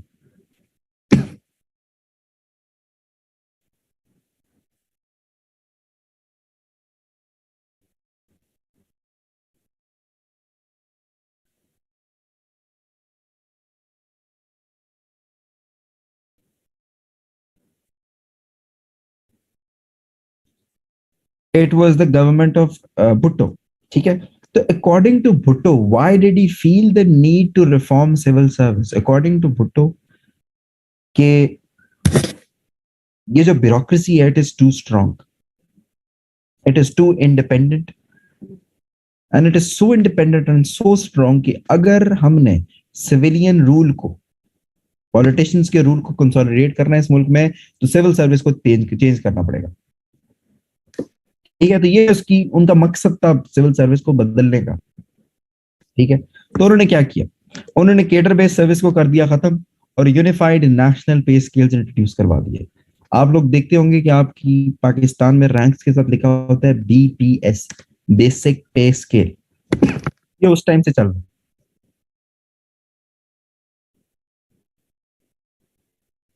ठीक है। इसी तरह he also introduced joint pre civil services training programme, जिसको आप कहते हैं ना सीटीपी। बड़ा शौक होता है प्रोबेशनर्स को सीएसएस करने का, कि जी सीटीपी करने जाएंगे। तो बहुत शौक होता है, हमें भी था, मुझे भी था, ये सबको होता है। लेकिन ये इंट्रोड्यूस भुट्टो ने करवाया, क्योंकि उससे पहले 12 के 12 ग्रुप्स अलग अलग ट्रेनिंग करते थे, उनका शुरू में कोई मॉड्यूल था ही नहीं। ये क्यों करवाया होगा? ताकि उनके बीच में एक हुई तो हम आंगी हो ना बीच में से ग्रुप्स के। फिर जिस चीज ने कबाड़ा किया सिविल सर्विस का, ये तो चीजें ठीक थी, चलो इससे कोई फर्क नहीं पड़ता। Introduction of lateral recruitment programme. Lateral recruitment programme का मतलब ये है कि आप किसी भी ग्रेड पे किसी को भी हायर कर लो। जब आपने लैटरल रिक्रूटमेंट प्रोग्राम खोला तो you open the flood gates of induction of the sycophants and the inefficient and the political appointments in the civil service। आपने उन लोगों को डालना शुरू कर दिया सिविल सर्वेंट्स में जो कि आपकी मर्जी के थे, जिसको आपने नवाजना था। समझ रहे हैं बात आप? तो जब आप सिविल सर्विस, क्योंकि जैसी मर्जी थी सिविल सर्विस 1973 तक, it was the best, one of the best service in the whole region. Why? Because it was efficient, it was upright, it was based on merit. कोई इधर उधर की बुलशिट नहीं थी।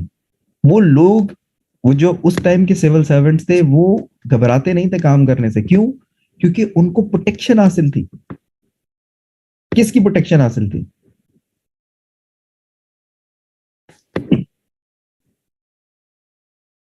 लॉ से ऊपर हमारा फिर कॉन्स्टिट्यूशन आता है।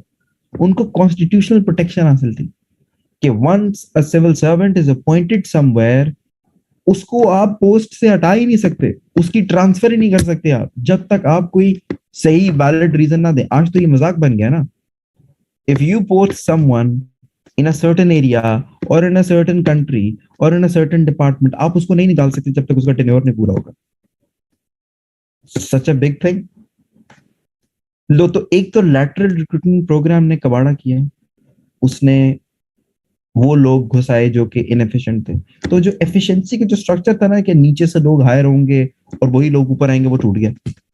प्रोविजन ऑफ हॉरिजॉन्टल मोबिलिटी ले आया गया कि अगर विद इन द सर्विस आपने वो डिप्यूटेशन करनी है, वो भी पॉसिबल है। और फिर सबसे बड़ी चीज जो अभी मैंने आपको बताई, abolition of constitutional guarantee of tenure. ठीक है? तो कॉन्स्टिट्यूशनल गारंटी ऑफ जो आपका, ये जब खत्म किया गया, इसने काम को बहुत खराब किया।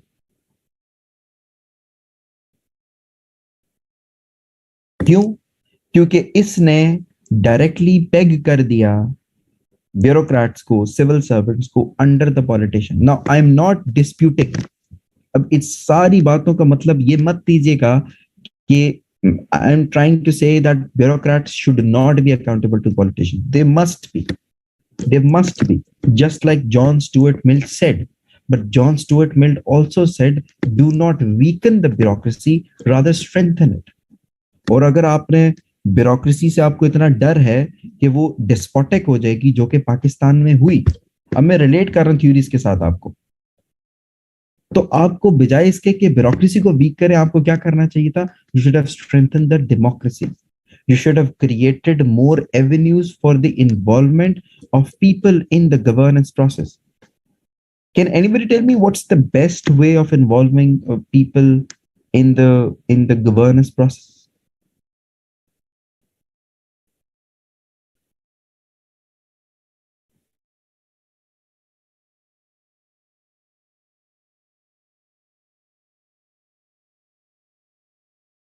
Local government, of course.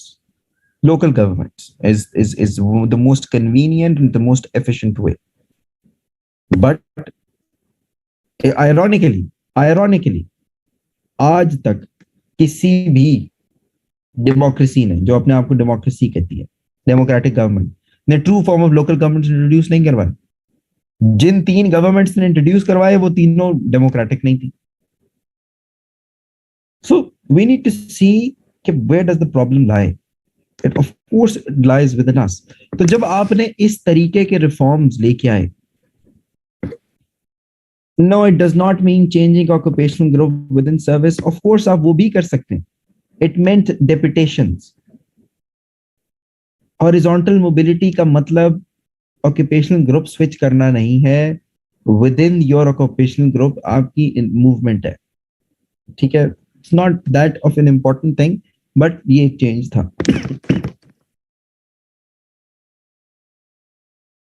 Deputation का भी मैं आपको,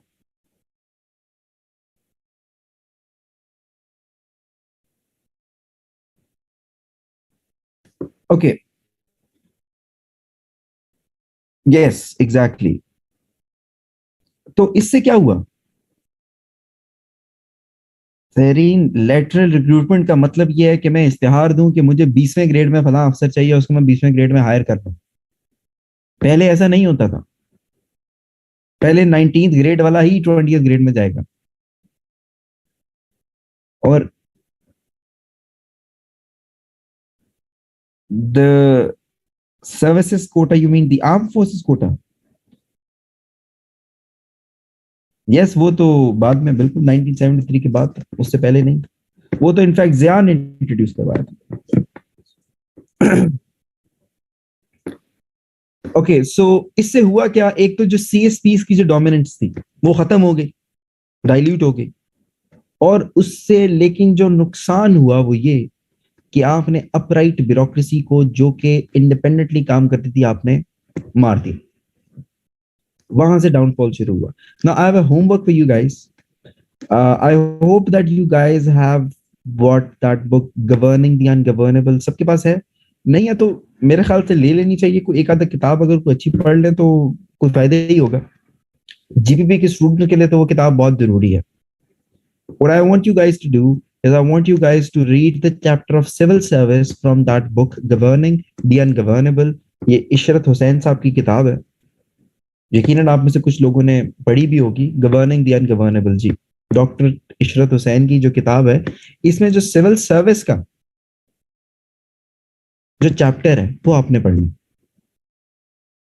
ठीक है, तो अब मैं जरा आपको एक रिव्यू देता हूँ ओवरऑल पूरा, फिर मैं आपसे सवालात लूंगा। What we studied today, we started with the theories of bureaucracy. Theories के अंदर हमने देखा कि वेबेरियन डेमोक्रेसी ब्यूरोक्रेसी है। वेबेरियन ब्यूरोक्रेसी के अंदर हमने जो बेसिक सेलिएंट फीचर्स थे ब्यूरोक्रेसी के वो हमने डिस्कस किए। उसके बाद फिर हमने जॉन स्टुअर्ट मिल को देखा कि उसने कहा कि बिल्कुल ब्यूरोक्रेसी को स्ट्रांग होना चाहिए, but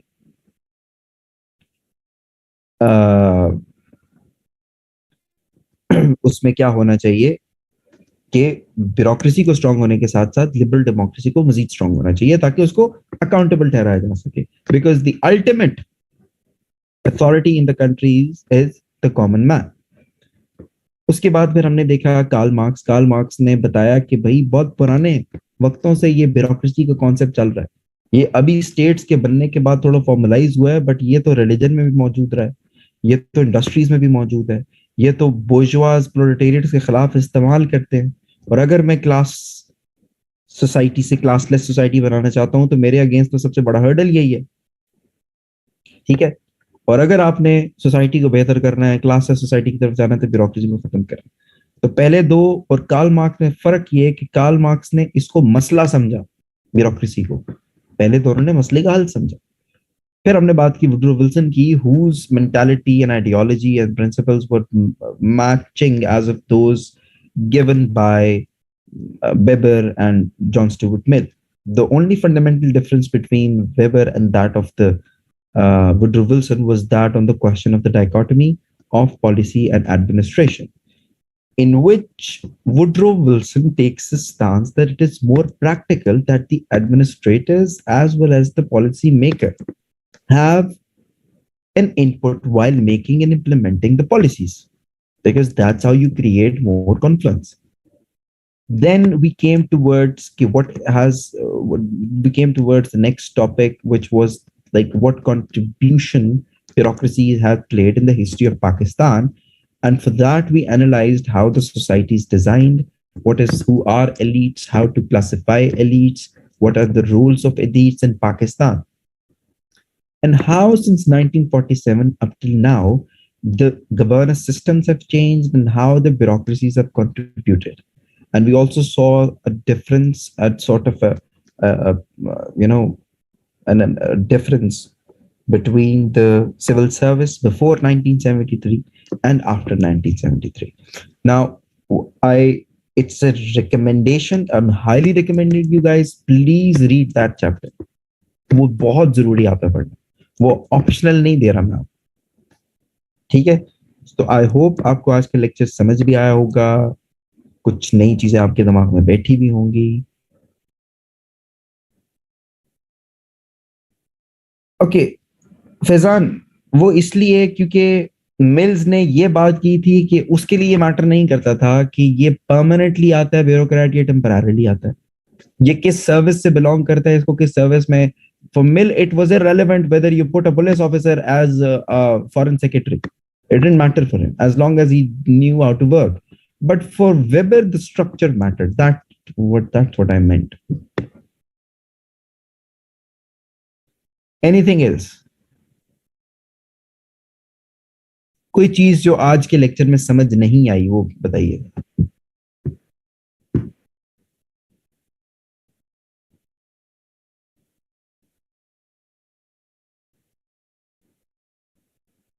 Anything except for Faizan.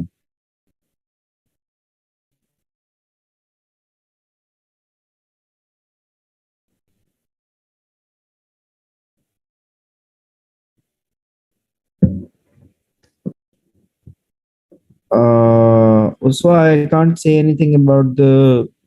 अगर आप छुट्टियों के स्केड्यूल पूछ रहे हैं तो मुझे नहीं पता. No, Faizan, Wilson's emphasis on outcomes and achievements was the same as that of Mills, and it was same as that of Weber's. Weber also focused more on the achievements and the outcome.